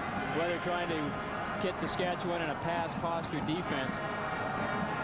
Second down and 10. They thought they might try and run the football and sneak one by him, but it didn't work. They've done a nice job on Kim Pazlowski, all-Canadian linebacker for Saskatchewan. And Kim Pazlowski's had a heck of a year, and you consider he's not a very big guy. He's 5'11", 195 pounds, playing inside. And take a look at Sean Mongie. A little off of his rushing totals for the year. That's true. You know, you say that he doesn't have great size. 5'11", 195. He's actually smaller than Andre Williams, who's a defensive back, and you try to go at him because of his lack of size, playing outside linebacker. But he's got some great people up front that protect him from the offensive lineman. I'll tell you, Sagan has been like a shortstop. Every snap has been through the ground, but there's Trevor Burke. Very good coverage. The best of the game so far for St. Mary's. The return is only 5 with 2:05 to play. Saskatchewan now in a position where they need to move the ball. Huskies, after leading it by 14, now lead it by 7. Leaf is with Larry at sightlines. Well, you know, Michael, I have the feeling it must be like a nightmare for Larry Haler to have to sit and watch Chris Flynn run all around the field and make big plays for 2 weeks in a row. He's a great player, isn't he? It's deja vu. I mean, it looks a lot easier up here than it really does down on the field. I mean, I think I could design some things up here, Jamie, that might be not too bad, but down there it is a nightmare. So all momentum has shifted just a little bit into St. Mary's favor here in the second quarter. Michael? Well, my old coach giving me a shot there, I think, Michael. Nothing new, right? That's right. Nothing new. Now, that might be the best sign of the day. A well-painted sign and 2 well-painted faces. Saskatchewan's got to move the ball. Here's the situation. They lead it by 7, 14-7, with 2:05 to play in the first half. But the clock is not moving, so if they have to punt, St. Mary's would get it back in great field position and have a chance to tie. Earls missed 4 of his last 5. He sprints out, and he shows you his foot speed. You know, all you hear about is Chris Flynn's running ability, but he picked up an easy 9 there, almost 10. Well, a week ago against Bishop, David Earl did the same thing, and he took the ball 47 yards against a pretty tough Bishop's defense, so he does have good wheels, but he's not the same type of quarterback that Chris Flynn is. He's not that scrambling type, innovative type of quarterback. He's in a system that is much more structured. Now, he may have as good speed over 40 or 50 yards as Chris Flynn, but he doesn't have Flynn's unbelievable quickness. I think Brian Towers is probably pleased with the job that his team has done on Chris Flynn. Flynn had that one unbelievable play, but other than that, they've defensed it well. Well, I mean, St. Mary's only has 7 points in the first half. I mean, they average 47 points a game, so they're well off of that mark. Second down, less than a yard. Earl keeps it, and they have some method of getting David Earl more than the obligatory yard or a half yard on those plays. That's right. It looks like he could break it every time he seems to run it. More than a scoring drive here, I think Saskatchewan is thinking run some time off the clock and don't give Flynn a chance to grab the momentum back and tie this football game up. 1:53 and counting. That was an important first down. Towers is shuttling his wide receivers, so they're calling a lot of plays from the bench. Farthing wide to the right. And now everybody out of the backfield. And Earl is going to sprint to the outside. He's not even thinking pass. And Burke forces him out of bounds at the 31-yard line. Michael, we were talking about the timeout a few minutes earlier that Saskatchewan took, and Gordon Miller down on the sidelines has just told us that the reason they took the timeout is because they had that toss play called on 2nd and 1, and they didn't want to run it again. They wanted to go with something a little safer, and they decided the quarterback sneak was the right call. So what you're saying is that Towers called the toss play and Earl didn't like the call? I guess so. That's what we're hearing from downstairs. And you'd agree with David Earl? I think so, and I think Brian Towers probably after the play agrees with David Earl as well, if that's exactly what happened. The toss play was a disaster last time. 2nd down and 7. 1:32 to play. Still lots of time for St. Mary's if they can get it back, but Olsen's open over the middle, and Earl threw his best pass since the first quarter, and a penalty marker is down in the backfield. I think they may get another 15 yards. I think they might. The Galaxiliopoulos came in there and gave a shot to David Earl after he had drilled the football to Mark Olsen. Unnecessary roughness, roughing the passer, number 44, St. Mary's. First down. Boy, what a turnaround. A 20-yard gain on the pass to Olsen. 15 more, and now it's not St. Mary's getting the ball back. It's Saskatchewan getting some points. And especially this time in the football game with 1 minute and 25 seconds left in the first half, you have to show great discipline on defense. You cannot give a team like Saskatchewan anything. That's a gift of 15. And Earl threw it very nicely to Olsen. They've gone away from the running game, and they've gone to the passing game. Simchuk leaves the backfield, so everybody's gone. And they throw it to Simchuk wide open. Nobody out there to cover him. And Simchuk just his way to a first down. That was a nice move.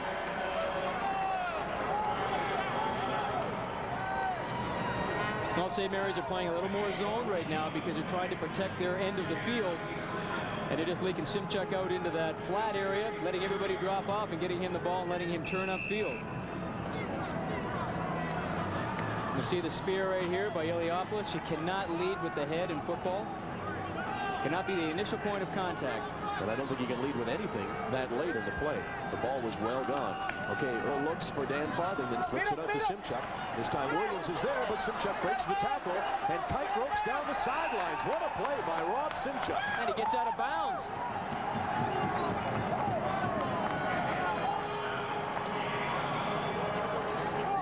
But Rob Simchuk is not a big part of their offense when it comes to passing. He only caught 14 passes all season. But I'll tell you what, he dips his shoulder very nice there and shrugs off Andre Williams and then gives a good shot to Ken Walcott, number 8. Heck of a run by Rob Simchuk. Simchuk in his 5th year, and I guess you don't have to say, it goes without saying that he'd love to finish up his career with a championship. First down, 13-yard line. Saskatchewan already up by 7. 57 seconds to play. The clock is stopped. This time Simchuk stays in the block, throws over the middle, and it's intercepted. Right into the hands of Gus Karazakis.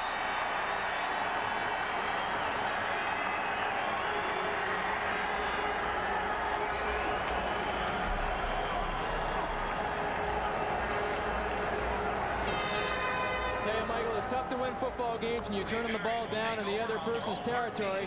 He has a lot of time to throw, and Karazakis is right there. He obviously did not see him because he threw it right to him, and Dimtrition has to come up and make the tackle. The interesting thing on that play is that they had Kevin Sander was man-to-man with Brian Johnson, a linebacker, but Earl just could not find him. And Gus Karazak is just reading David Earl's head. Steps in front. St. Mary's dodge a bullet. And St. Mary's wants some points. They look to, is that McDonald? Yes, it was. He actually got his hands on the ball.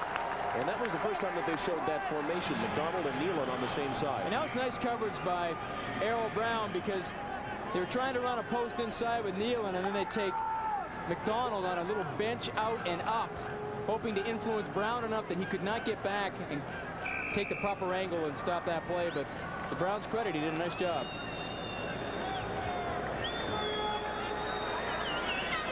Gus Karazakis, one of those guys, actually, as an announcer, you can just say Gus and everybody knows who you're talking about. Flynn, he's in the end zone now. It's dangerous. Saskatchewan's got some speed. Chris, you better get rid of it. And he does. And it's out of bounds. But I think if you're Larry Utek, that's one of those times when you don't want your quarterback to be quite so gutsy. Well, I think Chris showed great judgment in throwing the ball away once he escaped. Now, that would have been interesting, because in the NFL, if he has something like that, is that in the grass? But they don't have that rule in college football, so Flynn could get outside.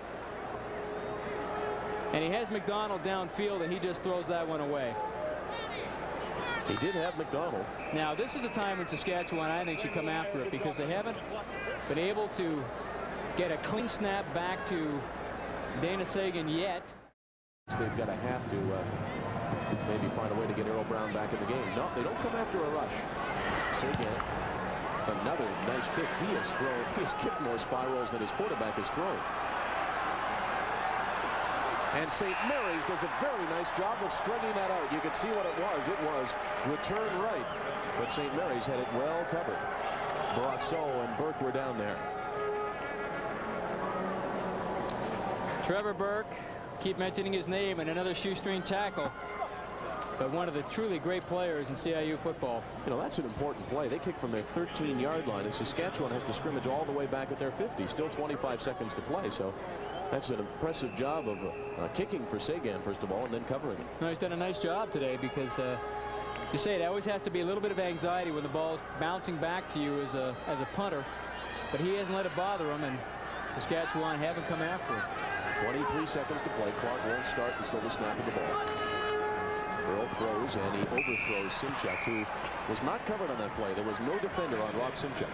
No, he caught that one. He was going to go for a lot of yardage. I'll tell you what, he would have got at least to the 40 and maybe more. And then they're in field goal range, and Phil Gebert is a good enough field goal kicker that is well within his range.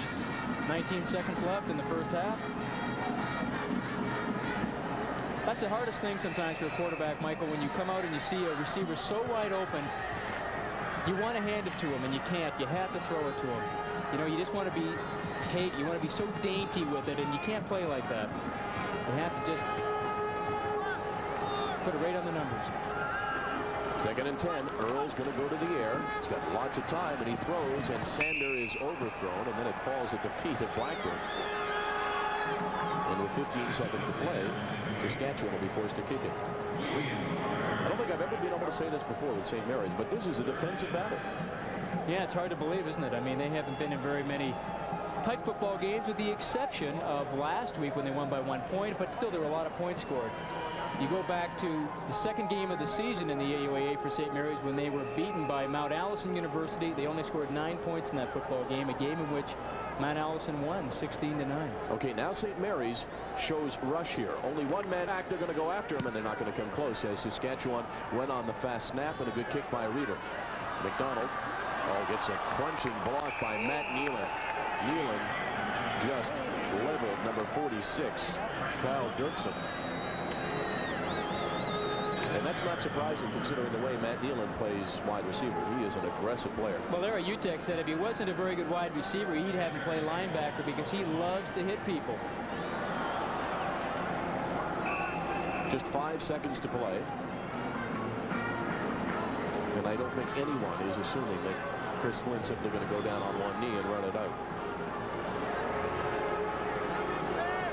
Although, that's what he's going to do. And actually, he's going to have to run another play. 3 seconds to play.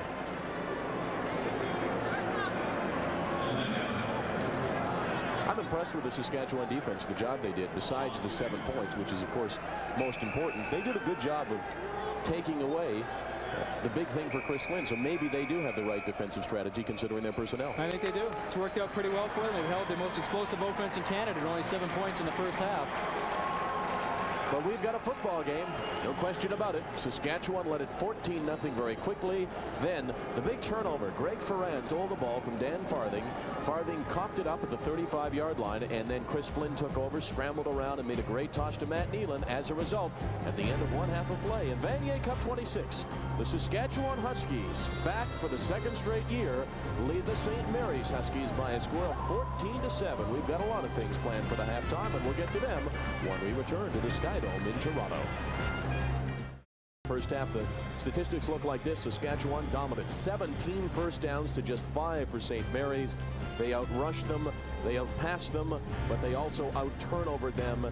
And as a result, they lead it only by 7. That was really the story in the first half, Jamie. Yeah, it really has been. If you take a look at Saskatchewan's defense, what they've done to St. Mary's, I mean, St. Mary's, during the year, they averaged 6.7 yards per rush. Today in the first half, they're only averaging 3.2, and per yards per attempt passing the ball was close to 10 yards during the season. Today it's only 7.5. So the defense has done a nice job for Saskatchewan, but really St. Mary's came on in that second quarter and took all the momentum away from Saskatchewan. Saskatchewan's going to have to get back running the football again and establishing their physical superiority as they did in the first quarter to get back in this football game. But defensively, Brian Towers has to feel very good about what his team did. They limited Chris Flynn to just 7 points and 5 first downs, but Flynn and St. Mary's will get the ball first. Trevor Burke at his 15-yard line. And Burke picks and weaves his way out to the 34-yard line where St. Mary's will begin. Final half of football for these two teams. Each one had hoped to be here before the season. I don't think it's a major surprise. Larry Utek's team has been driving for this. And Utek knows that he'll likely lose Chris Flynn and Matt Nealon and Ian McDonald and several others after this season. So he knows that, hey, if he's going to win a Vanier Cup in the near future, it better be today. Not typical Flynn statistics. Just 5 of 14 and only the 1 touchdown pass and 1 interception to go along with it. 34-yard line is where they begin. Mongie sprints outside, and he does a good job to pick up 7. It'll be 2nd down and 3. He's a smart runner, you know. In the scheme of things, it's hard for him to be a star, but I think he may have star ability. No, he does have star ability. We saw him earlier this year. He had a big game against St. F.X. rushed for 160 yards in that contest. So he is a good back out of Clarkson Secondary School in Mississauga, actually coached by U of T's offensive line coach, Ray Zaremba. Ian McDonald goes wide to the left, Matt Nealon wide to the right. 2nd down and short. And they pitch it to Mongie, and Mongie's got the first down.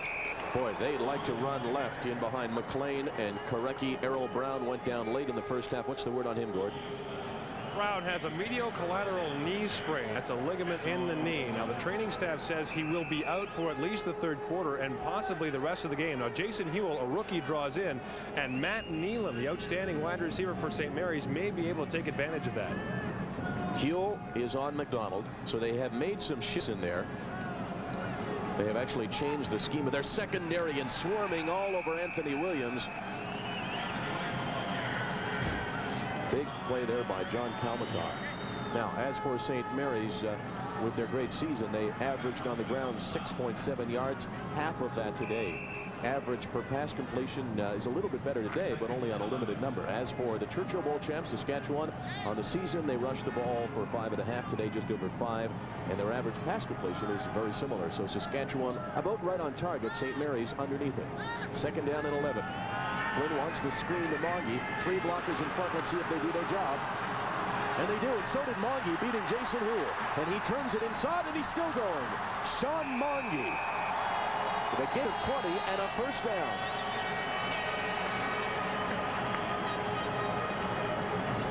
Well, these are the favorite kind of passes a quarterback likes to throw. Just does that little pump and gets it out to Sean Mongie. They love to run the screen. It takes a lot of heat off of Chris Flynn, and a great block there on Mark Lupke. And then Mongie gets outside, and Hewell, who's now playing the corner, does not contain. But look at Sean Mongie. I mean, he just keeps his feet going, has excellent balance. A big play for St. Mary's. Nice screen pass. They worked it well against Western. They do it well to start the second half. Flynn comes up throwing, throws it to Nealon. Collision, and it's incomplete. Very, very well covered by Dean Iwanger. Wow, did Dean Iwanger ever closing the ball hard? I mean, that's exactly how you play the quick slant in. I mean, the collision here happens simultaneously with the ball. Yeah, and Flynn drills it. Yep. But Iwanger out of Holy Cross High School in Saskatoon knocks the ball away. McDonald wide to the left. And he's matched up there by Jason Houle, not a natural cornerback. Let's see if that's where they go. Flynn's going to scramble. Now he cuts back and he's got some room. Flynn should make the first down. And he is close to a first down. May have come up a yard short. Now here's how they're aligning the secondary. Larry Utek's team is looking at Jason Huell, one of the inside safeties, moving outside, and Mark Lupke playing inside. Well, no one even can touch Chris Flynn. I mean, he's just an exceptional athlete. And he decides now he's going to take off with the football. Mark Lupke has to come up and make the hit along with Kim Pazlowski, the inside linebacker. Okay, third down and a full yard to go. Tough for St. Mary's against this Saskatchewan defensive front that is very, very strong. And St. Mary's runs the toss to Monge, and they elect to go outside, and it is a good move. Monge keeps the feet driving. 20, 19-yard line.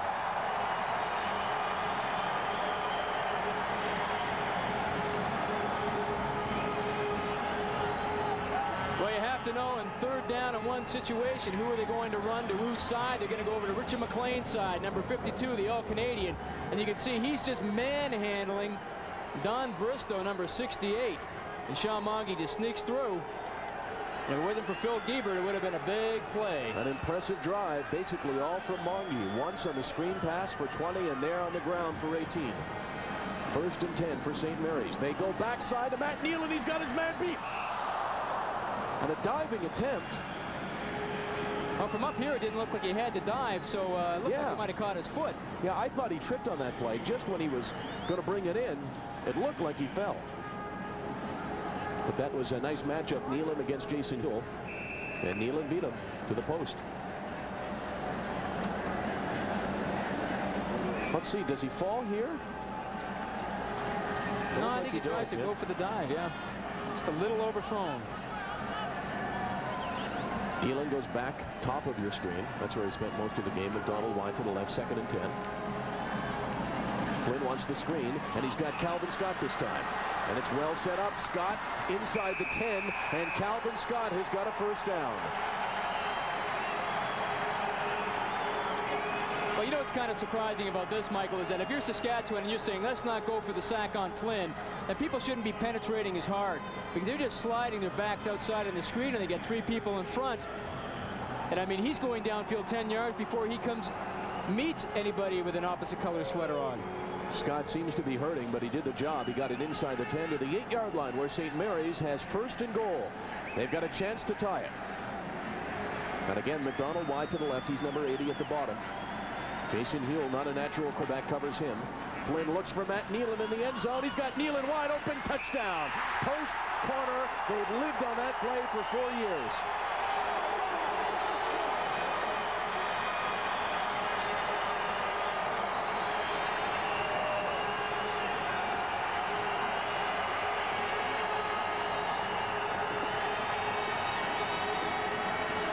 One of the finest receivers in CIU football and All-Canadian last year, again this year, and what a great move. I mean, he just sold Dean Iwanger on the post, and then he cut it back outside. And Flynn just laid it out there for him as he celebrates with the cameraman on the sideline. I mean, it's Matt Nealon all the way. And Dean Iwanger, who's no slouch in the covers department, he's a great man-to-man coverer, was taught a little lesson on the post corner by Matt Nealon. Well, he probably has not seen Matt Nealon as many times as you and I have, and every time we've seen him, I think he scored a touchdown on post corner, and he did here, and it's his 2nd touchdown of the game. And St. Mary's very smartly comes out and drives the ball down the field. The St. Mary's Huskies trailed at 14-0 at one time, but early in the 3rd, this one's tied. All-Canadian, he's done it all in his time. He actually played high school football with Chris Flynn, so it looks like they're on the same page. There's good reason for that. Matt Nealon, 2 touchdowns today. He had 12 over the season. Leaf and Larry on sidelines. Let's go down. Well, Thank you, Michael. A nice drive engineered by Chris Flynn. You know, we talk about his great scrambling ability, but what kind of impact does he really impose on that front for Saskatchewan? Well, you're seeing it now. As a matter of fact, in the first half when they ran screens, Saskatchewan was on top of them so hard their offensive line couldn't get out to set the screen. Now in the second half, they come out and run screen great, and now you can see the Saskatchewan rush unit beginning to think, whoa, I can't get too hard here because they're hurting us. And so the impact that he's had right now has been significant, and it's a big factor in this football game at this moment. Well, especially for Saskatchewan, when you think that the strength is rushing the passer, all of a sudden they've taken that strength away. Michael? They've got a lot of strengths, this St. Mary's offense does. They love to go to the wide receivers, in particular Matt Nealon, but they can also throw screen passes. They showed last week against Western, and now in the second half here. Larry Haler says the ball gets set up by Chris Flynn. 20-yard line. And St. Mary's down very quickly to cover it. Dwayne Dimtrition only 15 yards on the return, so the pressure is now on David Earl in the Saskatchewan offense to try to get back the momentum, because St. Mary's drove it down very impressively. Good balance, 4 on the ground, 6 through the air, the final 8 through the air on the post corner to Matt Nealon. It ate up almost 5 minutes, and as a result, there is 10:05 to play in the third quarter, and we're tied. I bet you Matt Nealon's breathing a little bit easier now than he was in the first quarter. I bet you they're a lot more relaxed, that St. Mary's team. They're into the football game. So we take a look at Matt Nealon on the sidelines. But you have to give it to St. Mary's. Great character to come back from a 14-0 deficit. They did it last week, and they did it today. Here's Dimtrition, and Cantor slid in underneath number 79 and took the legs out from underneath him. And you can almost see from the reaction after these plays the confidence that St. Mary's is playing with now. They may have been intimidated early, but they're not now. And if you look a little bit at Saskatchewan right now, they're all walking back to the huddle. I mean, there doesn't seem to be any oomph there. You know, Chris Flynn has proven many times that he's a great leader. Now David Earl is going to have to do the same thing, because his team, as you say, is flat right now. The momentum is clearly on St. Mary's side, and he's got to try to get it back.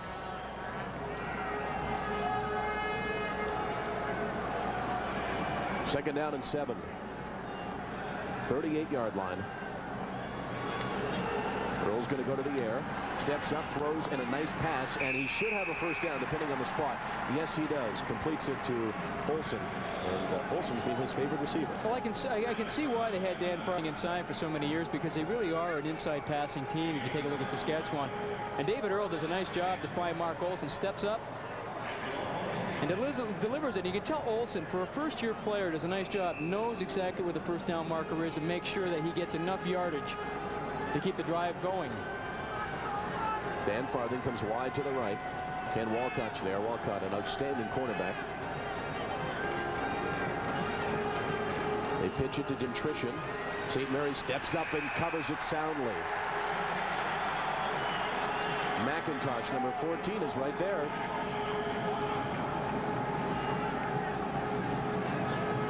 St. Mary's at times comes up with so many men to the line of scrimmage that it's very difficult to run a play like that. That was a good example of it.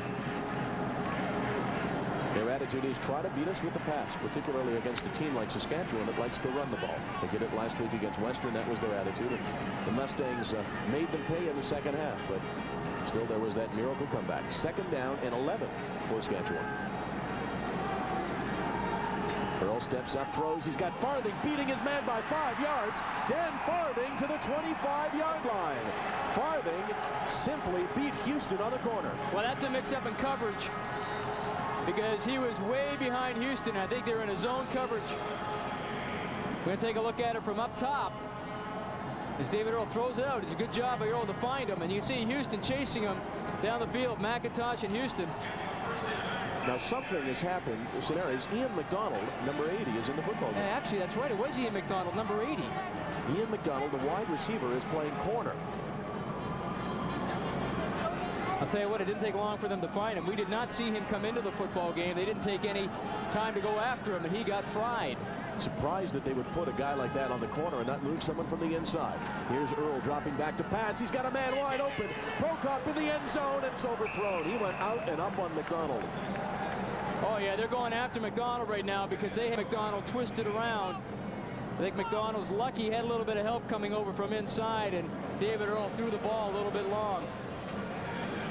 It didn't take long for them to find Ian McDonald. It's not very often that you would put a guy a wide receiver in at corner. Usually you put him at safety and slide somebody else outside because corner is the toughest place to play. That's right, but I guess they feel that Ian McDonald has enough speed to play outside, but I'll tell you what, it's not only speed that you need outside, you have to have the pretty quick feet, and you have to get used to running backwards, not forwards. Farthing's in the slot this time at the bottom of your screen. It just goes out of the picture. Olsen wide to the left. And Olsen was wide open. Farthing makes the catch. Farthing 20. Oh, stutter step. Almost a changeup from Dan Farthing. He was running full speed, then slowed down, and then turned on the jets, and he's got a first down. Truly remarkable athlete. He was the CIAU Rookie of the Year. They just run hitch. One step drop outside and get it out to Farthing. Now watch Andre Williams come up. He just gives him that little juke, and then bang, he explodes outside. And he just pulls away from Williams. McIntosh has to come over from the other side of the field and may help him make the tackle. But the story right now is Ian McDonald playing cornerback. Olsen just ran right by him. Let's see if they go after Ian McDonald. That's where Dan Farthing is heading. And down this deep, it's tough to get any help. Ian McDonald, the lonely corner right now. Earl fakes. Earl's going to run. He breaks one tackle. David Earl to the 1-yard line and no farther. I think he was thinking run all the way there. Yeah, it looked like it because he came outside, he saw the gap, and then he just shot up through it. And we said that David Earl has some pretty good speed, and he's not afraid to take off with the football. They did a nice job, St. Mary's, of jamming Kerry Prokop and not allowing him to get off the line of scrimmage. So David Earl takes it upon himself to try and get the TD. Trevor Burke almost pried the ball loose. Well, it's interesting. You mentioned Trevor Burke. You would think that they would stick Trevor Burke outside of the corner because he played there last year and stick McDonald inside. Tough to figure. Right now, it's not so much a question. Burke does move to corner on Farthing, but they likely won't look there. They'll likely just run the ball. Earl fakes, runs outside. He's going to have a tough time making it in. Another deep starting play kills a Saskatchewan drive, and now I don't think they've got much choice but to go for the field goal. He's back at the 4. Well, that's a mix-up in the backfield. Looks like he wants to hand it off to Dwayne Dimtrition, but David Earl's not quite sure what's going on. He tries to take off with it, and actually it's interesting because Trevor Burke came off at Dan Farthing, and Farthing was standing in the end zone, no one near him. But you're right. Boy, did Burke lay a hit on him. Is he an athlete? But that is very tough to figure. You make a good point. Trevor Burke played corner last year and played it very well. And you leave him inside and put McDonald outside where he was beaten badly, as you'd expect. I talked about the lack of depth on the part of St. Mary's, and it is certainly coming to play here. There's no question about that. They're going with a wide receiver in the secondary. Field goal attempt to put Saskatchewan up by 3 comes from the 11-yard line. It is up, and it is good. And the Saskatchewan Huskies answer the St. Mary's touchdown with a field goal of their own, and they lead it by a score of 17-14. And a reminder to stay tuned immediately following the game for the TSN Turning Point, brought to you today by Apple Auto Glass. Defensive first half, 14-7 at the half, but a couple of possessions for these teams, and the offenses are rolling. St. Mary's has a touchdown, Saskatchewan's got a field goal, and we've got Gordon Miller on the sidelines. The reason McDonald was in at corner is that David Houston had a groin pull, and he had to come out of the ball game. Now, McDonald goes to corner because he doesn't know the defense well enough to play inside. One more interesting note from the St. Mary's bench. I talked to Chris Flynn. At halftime, they made a key adjustment. They felt that they were getting into too much of a hole by not getting yards on first down. So by being more patient on first down, they're taking what's there, they're dumping off more on screens and running the ball more, and it's creating more opportunities on second and short instead of always being second and long. They had their best drive of the game, really their only drive, because they got their touchdown on a long one-play touchdown pass, and that was it. So they had their best drive to start the second half. 5:09 to play in the third quarter, and it's Saskatchewan by 3. Giebert kicks it off and hammers it to Trevor Burke at his 18-yard line. Burke cuts back inside, but you can see that Saskatchewan was there, and he fumbles the ball, and the Saskatchewan Huskies have got it. Greg Mamer, number 69. The worst possible thing for Saskatchewan, with injuries in the secondary, they wanted a time to rest. Well, Trevor Burke's trying to make a lot of things happen. He's trying to move up the field. And the ball pops out right there as he's spinning. Comes right into Greg Mamer. Saskatchewan are looking at a big turnover now. St. Mary's dodged the bullet last time. But I'll tell you what, Saskatchewan has to put some points on the board. McDonald came in the game and was lined up. He was replaced by Houston, so Houston is well enough to come in. And Houston lines up with Dan Farthing. Wide to the left. Earl throws quickly and gets it to Farthing. Farthing move inside and drives ahead. And is he ever slippery? It looked like Andre Williams had him for not much of a gain, but he picked up 8. Well, it looks like he's going to stop him for a 1-yard loss. You're right, he picks up 8 yards. Very good athlete. Certainly of note for St. Mary's is the fact that Houston is back in the game. Well, I think that's what you want to try and do now is get the matchup on Dan Farthing on Houston, and it looks like he's going over to his side right now. He is. Top of your screen, number 10, Dan Farthing. David Houston, right in his face. Houston is very aggressive. He may get beat deep, but he's not going to give up the short one. Earl, though, keeps it on the ground to Dimtrition, and he's short of a first down, actually well short. Or at least by a yard. St. Mary's, since that first half, have done a better job of shutting down the inside running game of Saskatchewan. Well, if they go with anything but the quarterback sneak here, I would be surprised. Would you say it's a bad call if they go with anything but the quarterback sneak? Yes, I would. Earl keeps it himself, and Earl has the first down. It's almost inconceivable not to make a first down in that situation. Well, that's why most offensive coaches, when they get short down yardage, less than a yard or a yard to go, they usually take the safe route. I mean, why do you want to exchange the ball twice? You have a hard enough time sometimes in those situations in exchanging it once. Just give it back to the quarterback and let him fall ahead for the first down or the touchdown. Big break on the turnover by Trevor Burke on the punt return. Saskatchewan had just kicked a field goal and were kicking off. And Burke turned it over at the 30-yard line, and they're now at the 18-yard line with a 1st and 10, already up by 3 with 3.5 to play in the third. Offside, Farthing cuts it back inside. Is he ever slippery? He was sliding for little gain, and then he broke it back inside and picked up 9. Let's see who moved early. I believe it may have been St. Mary's lining up offside. It was, and they'll likely decline it. He picked up about 8.5 yards.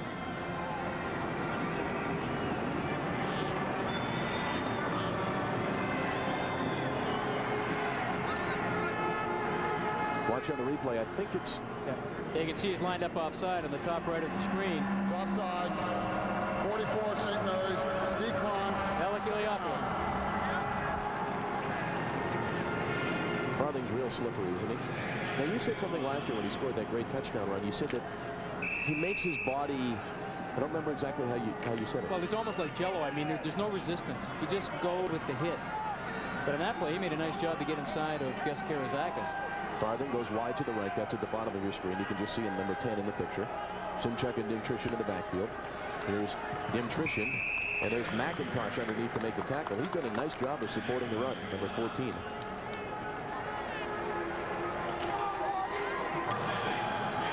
Well, this is the type of situation when you get 2nd and goal.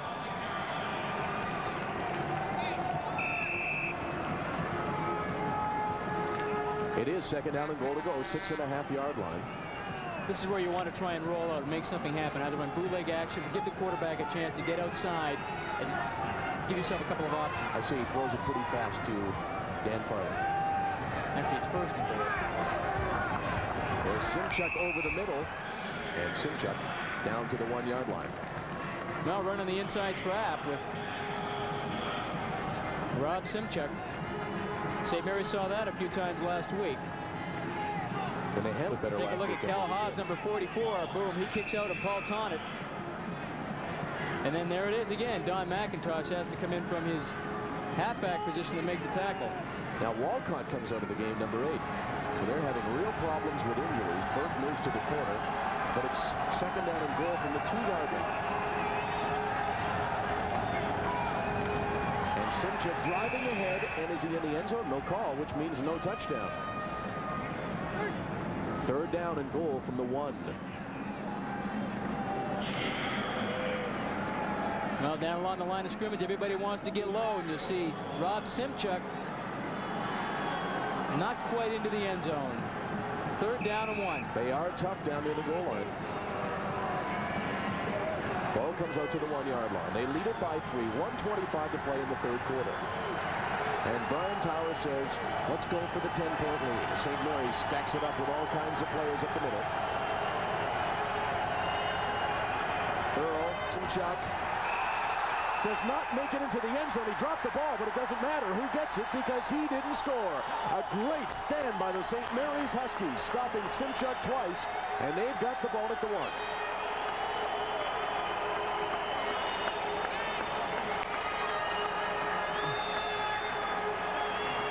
He fumbled the ball, but it didn't really make any difference. Actually, it could have worked to Saskatchewan's benefit because he wasn't getting in. Trying to go off tackle. Gus Karazakis coming across the top, and I believe it's Brian Johnson, number 65.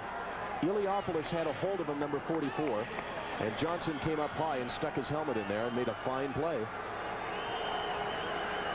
1 yard line for Chris Flynn. Not great field position, but it's a lot better than giving up the score. Flynn fakes to Williams, now holds himself. He had McDonald. Now he's going to have to try to get out of the end zone and avoid a sack, and he just does it by inches. He wanted Ian McDonald, and he was well covered by Iwanger. He actually gained a yard on the play. 2nd down and 2. Gus Karazakis. It was actually Iliopoulos that made the play. Karazakis gave a little help from the inside. But St. Mary's is not out of trouble. Well, I'll tell you what, turnovers have killed Saskatchewan deep into St. Mary's territory today. Interceptions, now the fumble. Let's see if they go deep to Nealon. 108 yards lie ahead of Chris Flynn. Nealon wide to the left. Jason Huell is in front of him. They throw back. Monge's there, but he's got 1 man to beat. One-on-one, Sean Monge rides ahead. He's close to the first down, and he's got it. Out past the 11-yard line. That's where he had to make it to. And Jason Huell did a nice job on Matt Nealon on that play.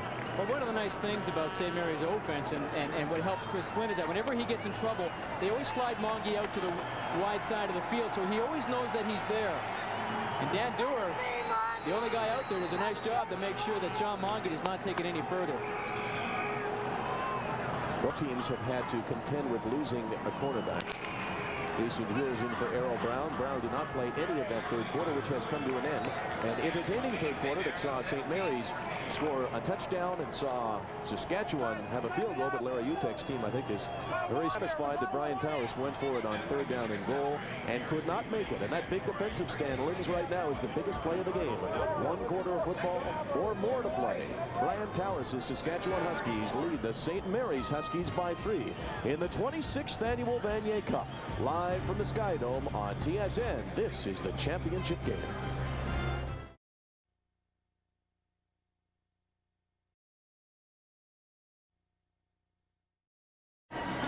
Welcome back to the Sky Dome in Toronto, everybody. I'm Michael Landsberg along with Jamie Bone at the Sightlines Restaurant. Larry Haler, coach of the Mustangs, and Lee Pedersen. Well, Mike, you know, as we start the 4th quarter, I think it's interesting to note every CFL player I talk to says that playing in a Sky Dome is very difficult for them because they can't breathe too well and fatigue becomes a factor. And I know you think that's an advantage for Saskatchewan. Well, I think it is because St. Mary plays with a very short roster, and you saw that with 80 McDonald playing the corner, a wide receiver coming in to substitute for Houston.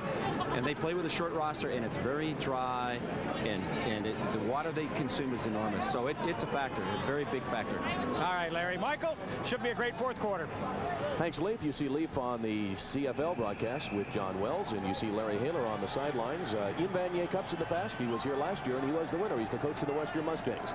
His team beat Saskatchewan last year, lost to St. Mary's last week, so he's played both of these teams. Nealon's open, and now he's one-on-one with Huell, and he almost shrugged Huell aside. You know that they're going to isolate Jason Huell with Matt Nealon. Oh, they are, because Errol Brown is out of the football game, one of the top corners in the nation, and they had Jason Huell, who normally plays inside halfback, now has to play the corner spot. A big difference out there because you're isolated. And it doesn't take St. Mary's very long to find Jason Huell. They're going to be going after him for the remainder of this football game. They go after the best cornerbacks with Matt Nealon. They're certainly going to do it when there's a backup guy in there. There's McDonald, gets twisted around, but he's open. Iwanger gave him too much room, and now McDonald beats him and turns it ahead for a gain of 21 and a 1st down. Well, you're hitting the nail right in the head. Too much room. Can't give St. Mary's receivers a 12 or 13-yard cushion. You take a look at it from up top. He just puts it out there. Dean Iwanger's not even in the picture. I mean, he had time to get his shoulder squared up, if I can talk like you, Jamie, and That's right. Well, I mean, he caught the ball 12 yards downfield, and then by the time he came into any player with the opposite color jersey, he was 15, 16 yards downfield. You had to play him a bit tighter than that. Chris Flynn now 11 of 22, plenty of yards, so his yards per pass is up. And now he's going to run. Ball gets a couple of nice blocks on the outside, and he almost turned the corner, and then he almost fumbled the ball. That's close to a fumble. Saskatchewan says they should get it, but I think it's a good call for St. Mary's to retain possession. Well, this is run all the way. With Chris Flynn, they just pull the guard outside. Mike Korecki, he kicks out, and then Flynn cuts it all the way back across. Now watch what Giebert does here. He tries to strip him of the ball. Actually, I believe it's going to be Dan Dewar. Yeah, he tries to strip him of the ball. That is a fumble. Now our vision was blocked by the official. I think the official's probably happy that our vision was blocked. 1st and 10. The drive began at their own 1. They're now at the 41 of Saskatchewan. Moggy stops. He drops the ball. That ball's live. Dewar had a shot last time, and this time he may score. 30, 25, 23-yard line. Dewar was so close to getting the last one from Flynn this time. And now Dewar is very glad that the official did not call that last one a fumble, because field position they have now is a lot better than they would have had. But they're trying to run counter trap. Bring it backside, the draw. Bring it back inside. Ball just gets stripped by Kim Paslowski. And then Dan Dewar picks it up. The only guy to save it is Chris Flynn, the quarterback for St. Mary's. Tell you, it's lucky that Chris Flynn has the speed he has. He outran the defensive back and ran him down. But still, Dewar takes it down to the 23-yard line. 13-14 to play in the 4th quarter. Saskatchewan by 3. St. Mary's was coming back and appeared to be driving for some points that might even tie the game or go ahead. But they fumbled the ball, and fumbles and turnovers have been the key. Earl flips it out of the backfield. Simchek's open. He's a good receiver. And he beats Karazakis and takes it inside the 5-yard line. Beautiful running by Rob Simchek.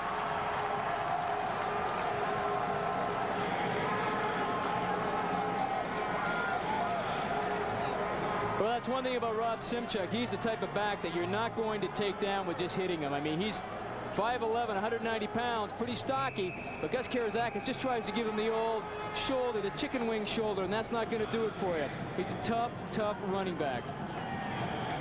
He took it right to the 5-yard line. David Earl, did he take a timeout? Somebody did, because Earl is heading over to the bench. Rob Simchek has had a good day, just 4 carries for 50 yards. He fumbled it at the 1-yard line, but he's brought this one down to the 5 for Brian Towers. 12:52 to play in the 4th quarter, and Towers' Huskies lead it by 3 with possibly more to come.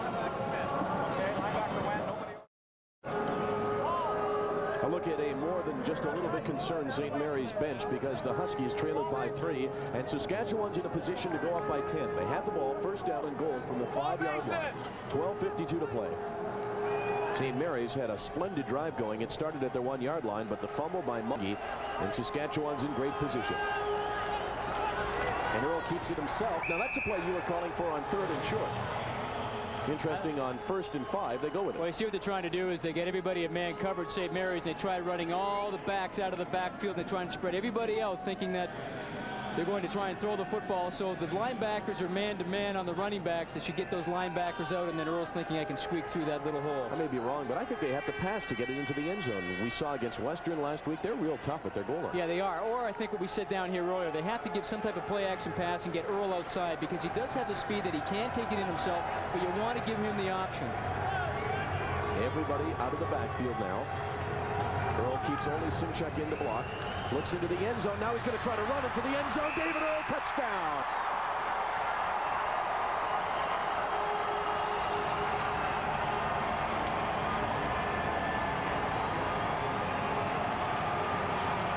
He had everybody covered, and he's just smart enough to know that that meant that there would probably be some room up the middle. Well, he gets a pretty good pass rush. They turn Chalmers outside and Noah Cantor outside, and then he just sees that hole, and he just takes it straight up. David Earl, a 5-yard touchdown run, has given St. Mary's big trouble. They now trail it by 9, and Giebert is in to try to make it 10. Larry Utek's team has not been in the position of coming from behind many times. We questioned whether that would be a problem last week, and it certainly was no problem. But they're in a position now where they trail it by 10, which is worse position than they were in late last week. 12:07 to play. Giebert makes it a 10-point lead. Gord Miller's on the sidelines. What do you have, Gord? That big offensive touchdown set up by the biggest defensive player of the game so far, Dan Dewar. What happened? Fortunately, they just did a draw play. My job's to contain, and Kim Paslowski came up, made a great hit. I thought I had time to pick up the ball, so instead of diving on it, I picked it up and ran. I hope it was the wideout, not the offensive tackle that got me. Thanks, Danny. Dan Dewar's going to go back in the ball game, but in his 5th year with the Huskies, he turns in the biggest play of his career. Back upstairs. Actually, it was Chris Flynn that ran him down. That's right. So we can take a little bit of solace in that. Although, in general, if it was anyone else, a defensive back wouldn't like to be run down by a quarterback, would he? No, but I think it'd be worse if he was run down by an offensive tackle or an offensive lineman. Now, would guys have been insulted if you ran him down? I think so. Of course, you never threw an interception that you had to run anyone down, right? Or if I did, I never went after the guy, right? Saskatchewan's in great position now. 24-14. You saw, well, I was going to say a concerned look on Larry Utek's face. He always looks concerned, so it's hard to say. Difference this year than last. Last year, this Saskatchewan Husky team was basically out of it early in the 4th quarter, but now it's Larry Utek's team that is forced to reach in and see what they got. McDonald will field it. He had a good game against Western, returning 4 kicks. But Saskatchewan does a good job to cover the kick, and the 32-yard line is where they begin. You can really see the swing and emotion just on the kickoff return, can't you?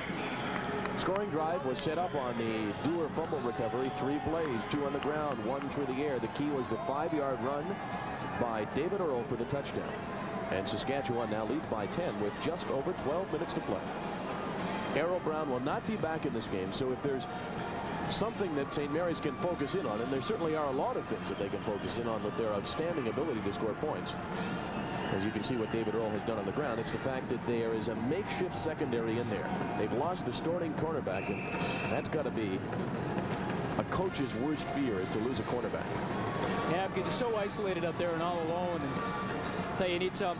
Especially when you got McDonald and Nealon that you can send out there. Flynn calls an audible at the line of scrimmage. Then Saskatchewan shifts.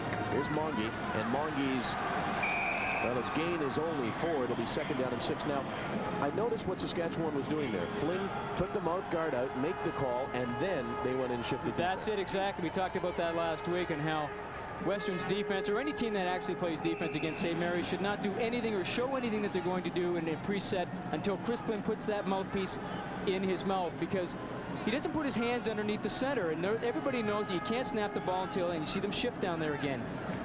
Nealon, open, 1st down. Well thrown by Chris Flynn. He did not have much of a margin of error there, and he should have the 1st down.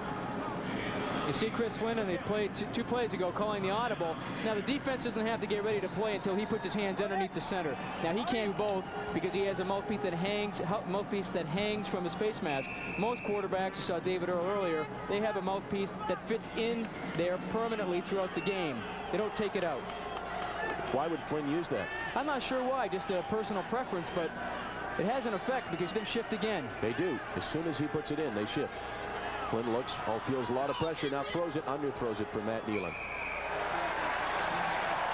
Nealon was breaking back to the ball. Nice job by Iwanger to cover him, and St. Mary's is in real danger. 2nd and 10 now. Matt Nealon running the out and up.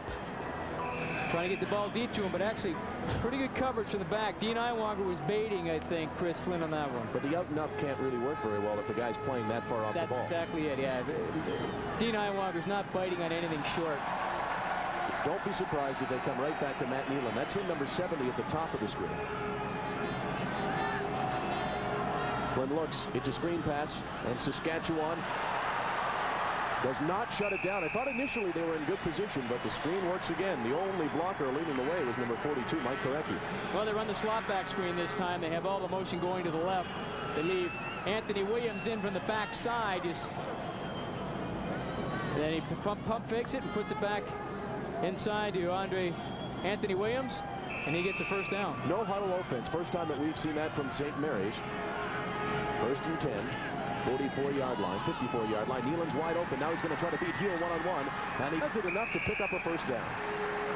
Well, St. Mary's are very smart to take what Saskatchewan is giving them. They're giving him that short 10-yard out, 11-yard out. And he loves to go to Matt Nealon. He puts the ball outside. You see Mark Lutke, number 18, inside for the tackle, as well as Jason Huell.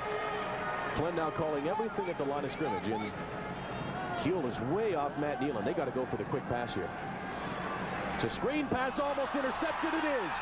Flynn threw a bad one, intercepted by Scott Hunseth, and Saskatchewan in a position to go up big. They lead it by 10, 9:52 to play. Well, you can only go to the well so often. You see number 77, Scott Hunseth, at 6'5". He stays at home with Sean Monge, and he makes the interception. But you can see Don Bristow, 68, he recognized it right away as well. And they all started to peel off. Hunseth stayed at home. And another big turnover for the Saskatchewan Huskies. I was surprised they went away from Nealon. I mean, Huell was playing. Had to be a good 18 yards off the ball.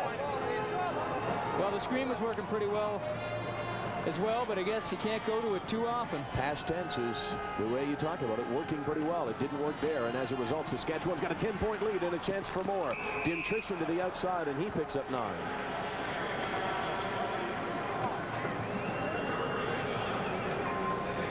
Well, you're going to see Don Bristow at the bottom of your screen, reverse angle, and then Hunseth goes way up. And I don't even know who he was throwing to there. He was trying to get it to Sean Monge, but way over his head. It was because he felt that Bristow was in on him, and Bristow was trying to turn. He popped it way up high. He might have been trying to throw it away. Hunseth tipped it once. I said almost intercepted, and then he got it back. Was that ever a big interception? Scott Hunseth with his first interception of the year, probably first ever. He's only in his, well, actually he's in his 5th year, so maybe he had one. 2nd down and 1. Simchuk slides up. He dropped the ball, but then got it back. Ooh. St. Mary's would love a fumble. He's got a first down.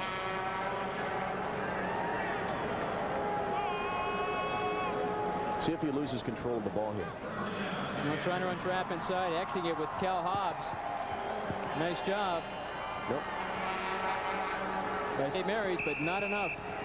As Saskatchewan get another first down. St. Mary's is in big trouble. They trail it by 10, 8:51 to play, and Saskatchewan's got the ball at the 48-yard line. St. Mary's maybe can afford to give up a field goal, but certainly not a touchdown. And Earl happy to take plenty of time.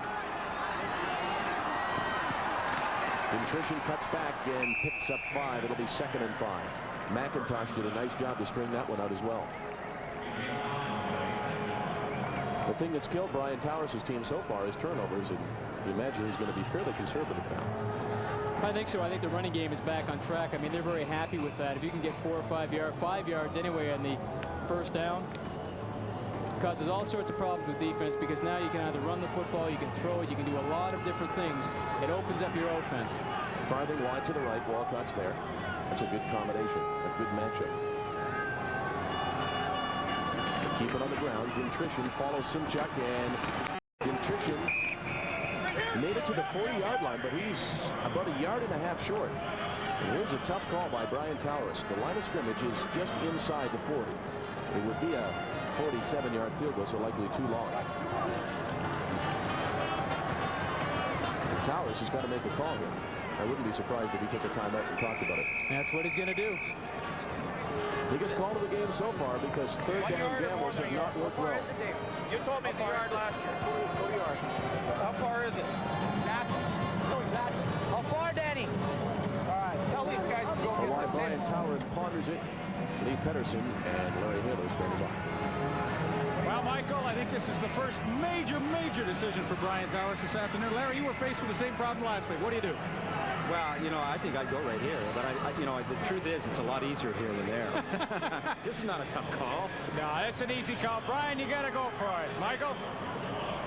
Well, one coach says go for it. The man he coached and coached with, Jamie Bone, says.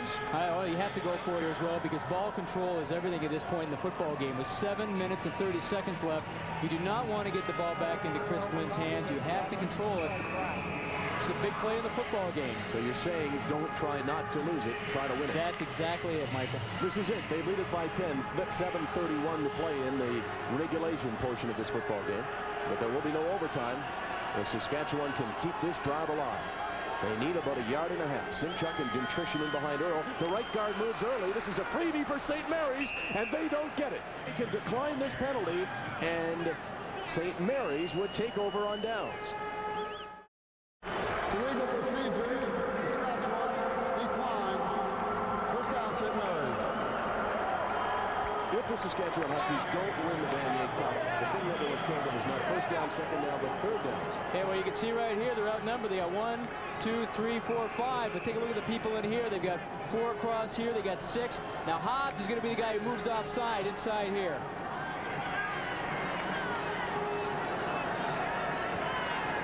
You see Hobbs moves number 44. He just outnumbered inside to run that kind of offensive play. Back to the action. Flynn throws to McDonald, and McDonald beats Jason Houle and picks up a first down. You want a team that has dodged bullets? Look at St. Mary's. Last week against the Western Mustangs, the Mustangs scored what was the touchdown that put them up by 9 points, called back because of holding.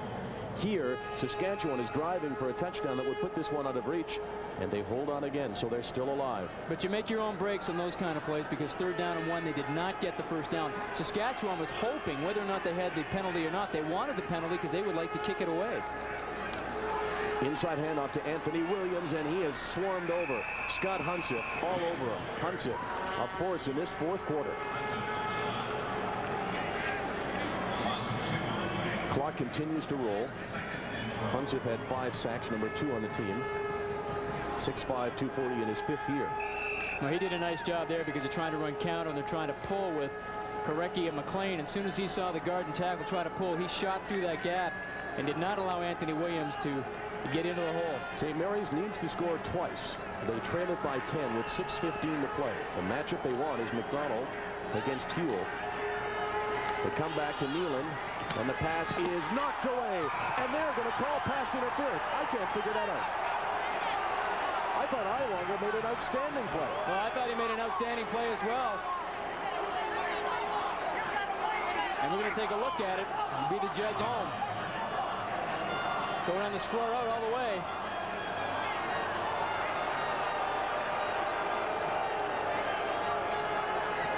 I don't like the call. I think that was very well played. I don't think he played any better. Reverse angle. That's a good play by Iwanger. It's a great play by Dean Iwanger, and that's just too bad. I mean, he made contact at exactly the time and the ball hit Nealon's hands, and he simply slapped it away. Yeah, he was playing the ball. He stuck his hand in there. And everybody's looking at it here on the Jumbotron, and they're all going, as you can hear. Brian Towers leading the way, I think, in the booze. He didn't like the call. 1st and 10, St. Mary's. They get a break. 48-yard line, quarterback draw, and Flynn couldn't slip out of the reach of number 61, Rob Dutton. The front 3 of Saskatchewan has played a very, very good football game, and in particular, fourth quarter. And Larry Utek knows it.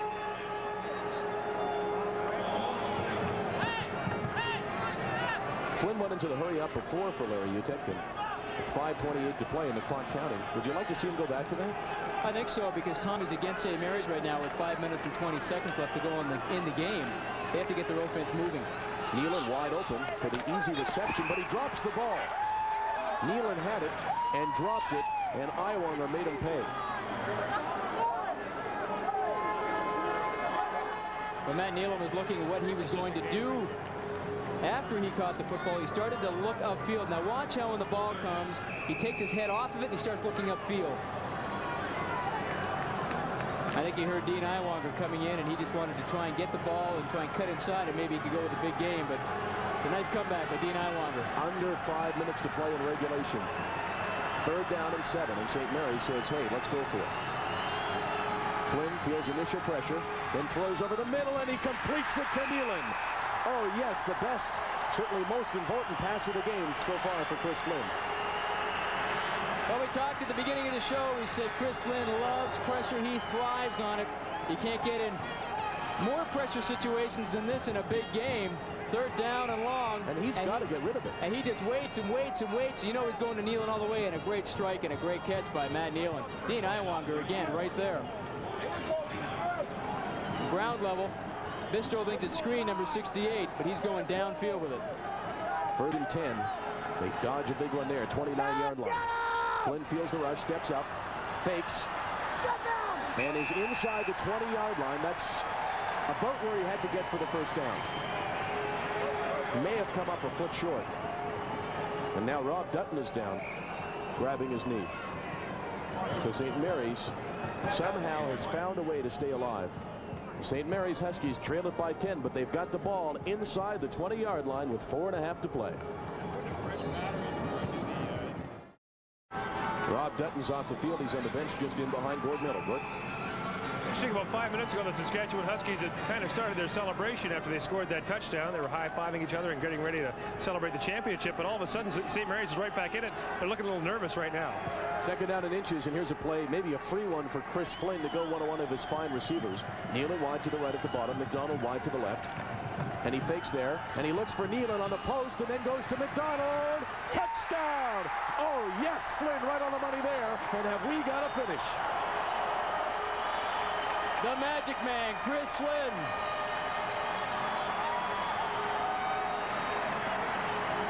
Just another trick into that big bag that he has.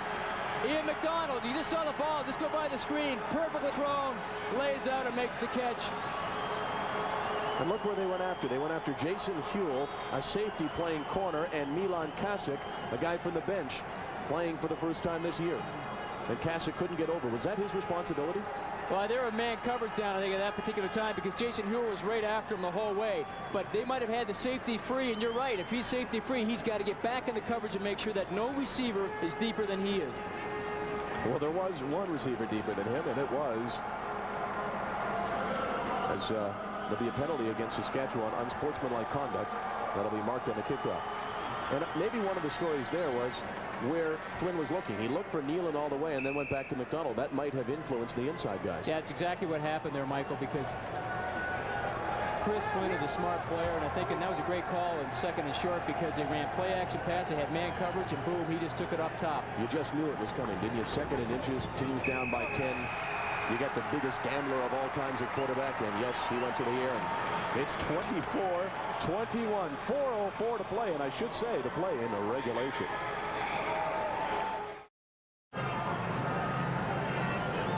We are back at the Sky Dome. The St. Mary's Huskies, with 4 minutes remaining, have made this a close one. They only trail by 3. Larry, how about that touchdown? Chris Flynn, he's something else. Well, a backside post, play action one way and throw it back the other way. And if you look at the replay, who other than Chris Flynn can put the ball perfectly in that location? Watch him run to the football almost as if he's just running to a spot and making a great catch. It's Chris Flynn time, and I think the scary thing for Saskatchewan right now is, boy, the last 4 minutes are where Chris Flynn works his magic, and there's a lot of pressure on Saskatchewan right now and David Earl. All right, coming up for a big finish, Michael. We're lucky to have Larry Haler here because he knows exactly what a big finish they can come up with. Ian McDonald beat Jason Huell, not a natural quarterback. Moved from the inside in the injury to Errol Brown, and he beat him to the post, as Larry Haler said, on the backside. And this is a 3-point football game. Dintrition at his 1-yard line.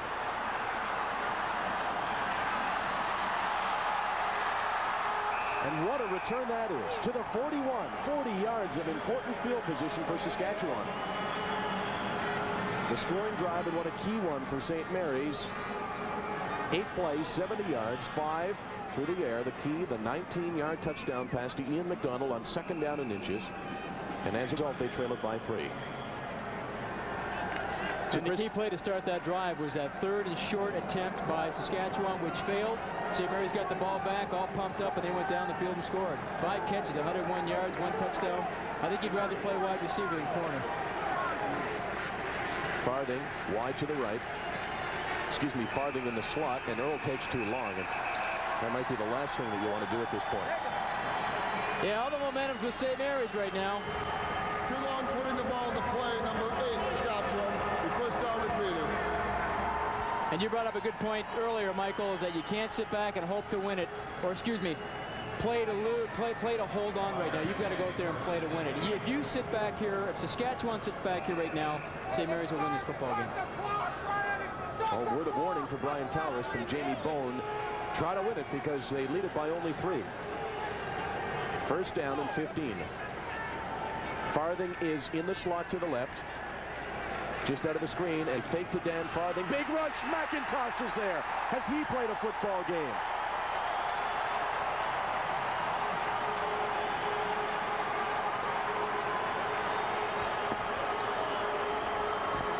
Well, they're trying to fake the reverse, and then Cal Hobbs comes outside. Now, I'm not sure if that was run all the way or not, because it looked like David Earl should have stepped up inside of Cal Hobbs' block. He's not taking the angle that one would take if Earl was going to run outside. He's going to try and kick out McIntosh. I think Earl is going to try and pull up and throw the football. I like the game Don McIntosh has played, particularly against the run. What a sack. And what is Saskatchewan left with here? Second down and 23. 4 receivers to the right. Simchuk stays in the block, as does Dimtrishan. They're happy if Earl's going to run because he's not going to make 23 yards. St. Mary's more than happy to give that, and he gets out of bounds, which stops the clock. Oh. You almost think that we set it up because it's just the way you want it. 2:40 to play. St. Mary's down by 3. Well, we said last week you couldn't have written the script any better than that. St. Mary's scoring with 8 seconds left in the game against Western. Looks like we're going to have that same type of finish this afternoon. Now contrast what Saskatchewan just did to what St. Mary's did when they had the ball last time. They were all pumped up and enthusiastic and drove the ball down for a touchdown. Saskatchewan comes out and ends up taking too long. Then Earl gets sacked, and then he runs when St. Mary's was happy. Yeah, you can't have mental errors at this time in the football game. You have to be very, very disciplined, and most championship teams are. The Husky crowd is into it. Nice kick by Rita. Oh, that's a beautiful kick. McDonald inside his 25 at the 24. It's return left, but nothing there, so they won't get an easy one. Let's go to sightlines. All right, 2:23 remaining. Larry Haler, you have a feeling. What's going to happen? Well, I think it's crunch time for the Saskatchewan defense. They've been patient. They've been poised. They've really looked for the opportunities and tried to create mistakes. And now it's Chris Flynn time. And it'll be interesting to see whether their poise and their patience hold up now with 2 minutes and 40 seconds to go. It's going to be a great finish. It really is. I tell you what, we got a great Vanier Cup going, 1990 edition. 2:22 to play in regulation. It's a 3-point lead. St. Mary's has the ball on its 27-yard line. Saskatchewan has Errol Brown on the bench. He's out with a bad knee. That means Jason Hewitt plays cornerback for Brian Towers. And little roll of the eyes there from Brian Towers. Larry Utek has the sleeves rolled up, and he is ready for business. Well, they have, I believe, gone with 6 defensive backs. Yes, they do. 6 defensive backs in for Saskatchewan. Flynn comes out, throws for Neal, could be picked off. Oh, I'll tell you what, Iwanger read that play right from the snap. I'll tell you, that was a great defensive play by Dean Iwanger. Now, the ball was well thrown because it was over his head. And Matt Nealon almost came up with a great defensive play. Or offensive play. Drills the ball out here, but Iwanger jumps this. Oh. You know, if Flynn had thrown that soft the way he does sometimes, this game's over. That's right, because you know what? Matt Nealon turns it upfield. And he's gone a long way. Or the other way. That's right. Yeah. That's I mean, if he underthrows that at all, it's an easy score for Iwanger. That's the first time that he's played that close to Nealon. Still a lot of time for a lot of different things to happen. St. Mary's doesn't have to score on this drive. 2:24 to play, and the clock is stopped. This time Iwanger backs way off Matt Nealon. Flynn rolls to McDonald's side. He throws to McDonald. It's up high, and he can't bring it down. It's out of bounds. Jason Hill did a good job to cover him there. And Larry Utek's going to have to punt it away and rely on his defense. Saskatchewan offense has got to do something to help itself. They have done very little. They need a few first downs here right now. Now, I don't believe St. Mary's have taken any timeouts in the second half. They still have both of theirs left. So they can use them now to stop the clock when Saskatchewan has the ball on offense.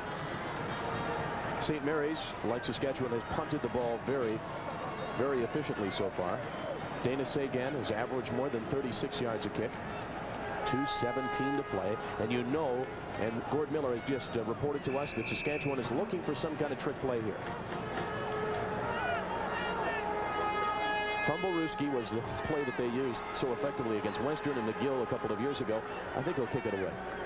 The way Saskatchewan has shown a lack of offense. Sagan, pretty good kick. Farthing's at his 42.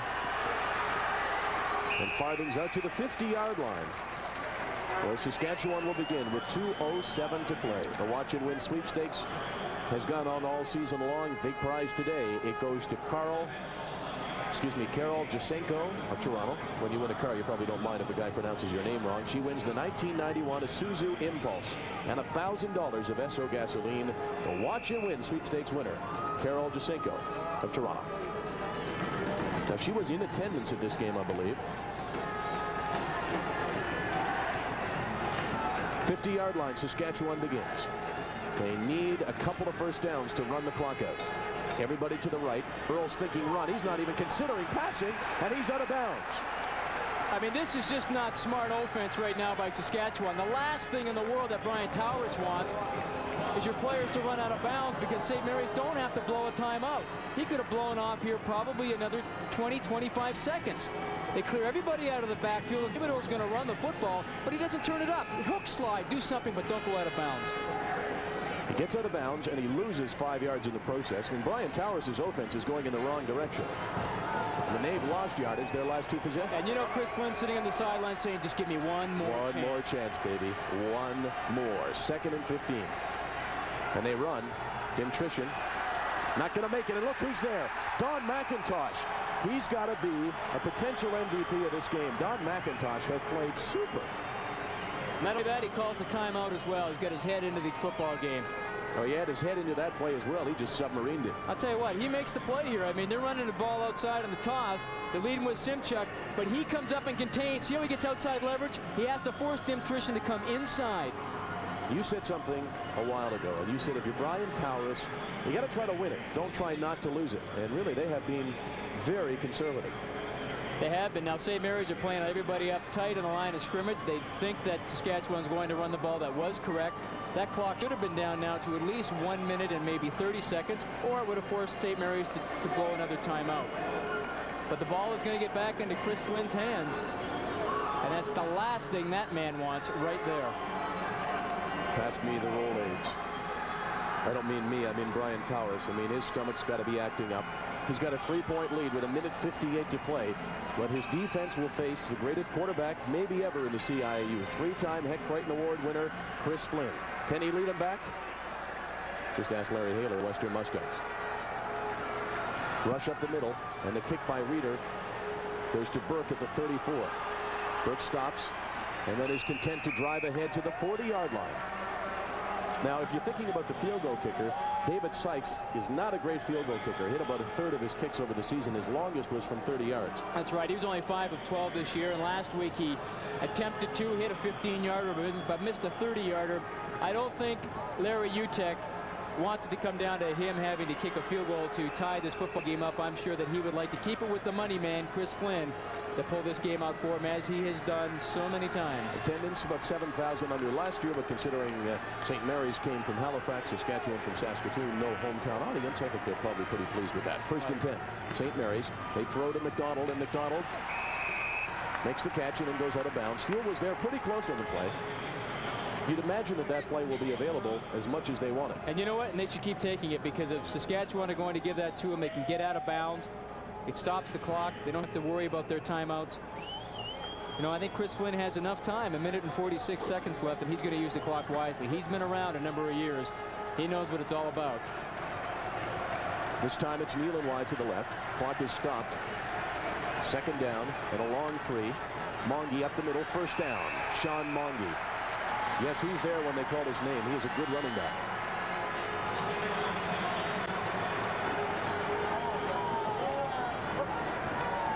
Stop tackle. They kick out with Calvin Scott, number 34. Then Monge tries to squeak up inside. But look who's up there. Phil Giebert, number 19.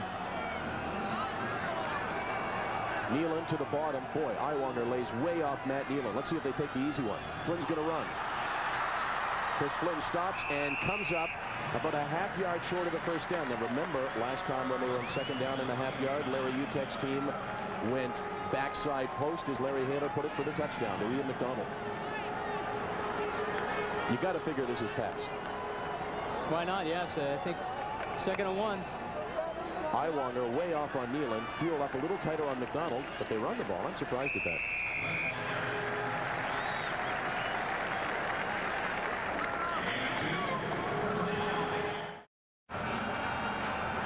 Wow. 47-yard line is the line of scrimmage. I was watching on the last 3 plays. Nealon came wide to the right, and Iwanger was a good 15 yards off him. Let's go to sidelines for Larry and Leaf.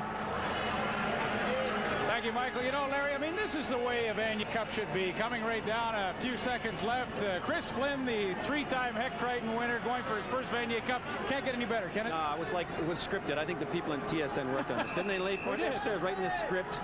No, it's a great game, great finish. Well, you know what? While we have this opportunity, I want to thank you for being with us on this broadcast. You've done a great job. No place I'd rather be if I couldn't be on the field. All right.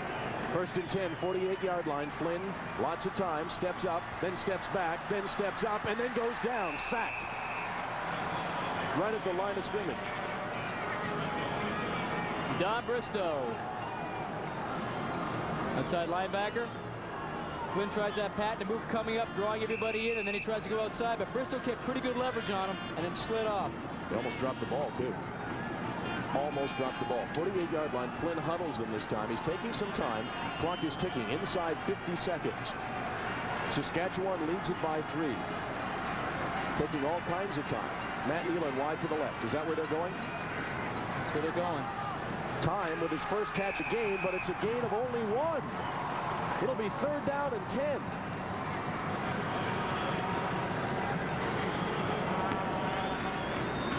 Well, they ran Nealon on the quick post, and David Time goes outside. Jason Huell does a nice job of coming off of the wide receiver because he had coverage inside. Boom, and he knocks him out of bounds for only a gain of 1 yard. That means they were in zone, right? That's right. Oh, yeah, they're in zone defense. They're not going to be playing man at this stage of the ball. Here we go. 3rd down and 9 yards to go. St. Mary's trails it by 3. 36 seconds to play. It's all aligned here. He throws to Nealon. 1st down. Matt Nealon, they're still alive. Chris Flynn has ice flowing through his veins, folks.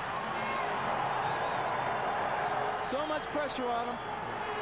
And he always continues to deliver the goods. And when you turn in a time of need, you always turn to a friend. These guys are best buddies. They play together in Buckingham, Quebec, and they play together on this play. And they're quick in it. You know, Nealon does such a nice job because he gets into the zone and he stops. He doesn't run through it. Do you think Larry Utek knows what he's going to do? I'm not so sure either. I think you just have to let Flynn be Flynn and improvise. They have to throw the football down the field, though. Still, they're 37 yards away. They're not going to run it. 30 seconds and counting. Flynn looks deep for Matt Nealon. Nealon breaks. And he was pretty well covered. He got by Huell, but Giebert moved over. Pretty well covered isn't going to do it for you, though, because Giebert was, in fact, beat. And he's the safety, deep safety. He cannot allow Matt Nealon to get deeper than him. Now, you see Nealon splits the seam here between Huell, 16. Now, watch 19. You can see the back of his sweater. He's beat. If the ball's there, that's a touchdown. And when he came to St. Mary's, all he wanted was to win that man and himself a championship. Never done it. He's done everything else. 3 Heck Crichton trophies. The dominant player in the country. But he's 26 seconds away from something. He rolls out. Now he's going to drop the ball. Saskatchewan, if they pick it up, they'll win it. Now they drop the ball. It's still free. Saskatchewan's got it. The Saskatchewan Huskies will win the Vanier Cup.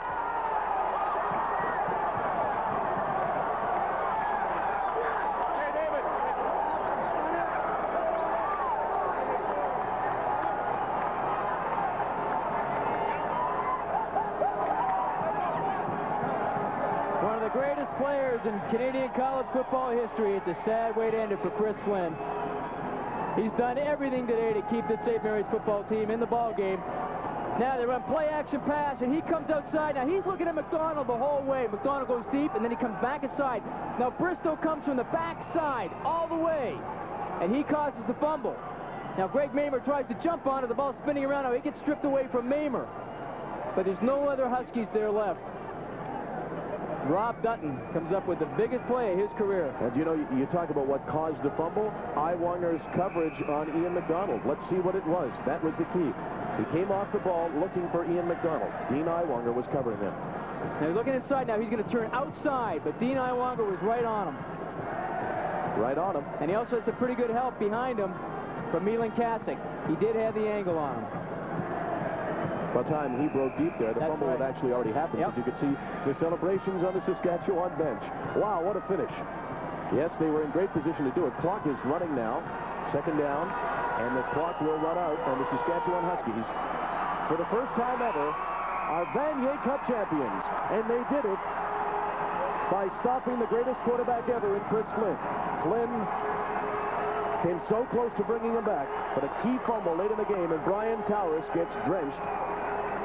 And he's happy to do so. What a tough loss for Chris Flynn. Oh, my, what a tough loss. Yeah, he's done everything in university football that you could ask. He's won all the awards, number of Atlantic Bowls. A real shame if you're a Chris Flynn fan, regardless if you're a Chris Flynn fan, you have to really feel for him. He's done a lot to bring the profile of football up across this country and also, and specifically in the Atlantic provinces. He's a fabulous player. And let's hope he has a long professional career. David Earl played an efficient game, I think you could say, for Saskatchewan. Certainly not spectacular, but David Earl is the winner. And that's got to feel pretty good right now. David Earl and the Saskatchewan Huskies defeat Chris Flynn and the St. Mary's Huskies.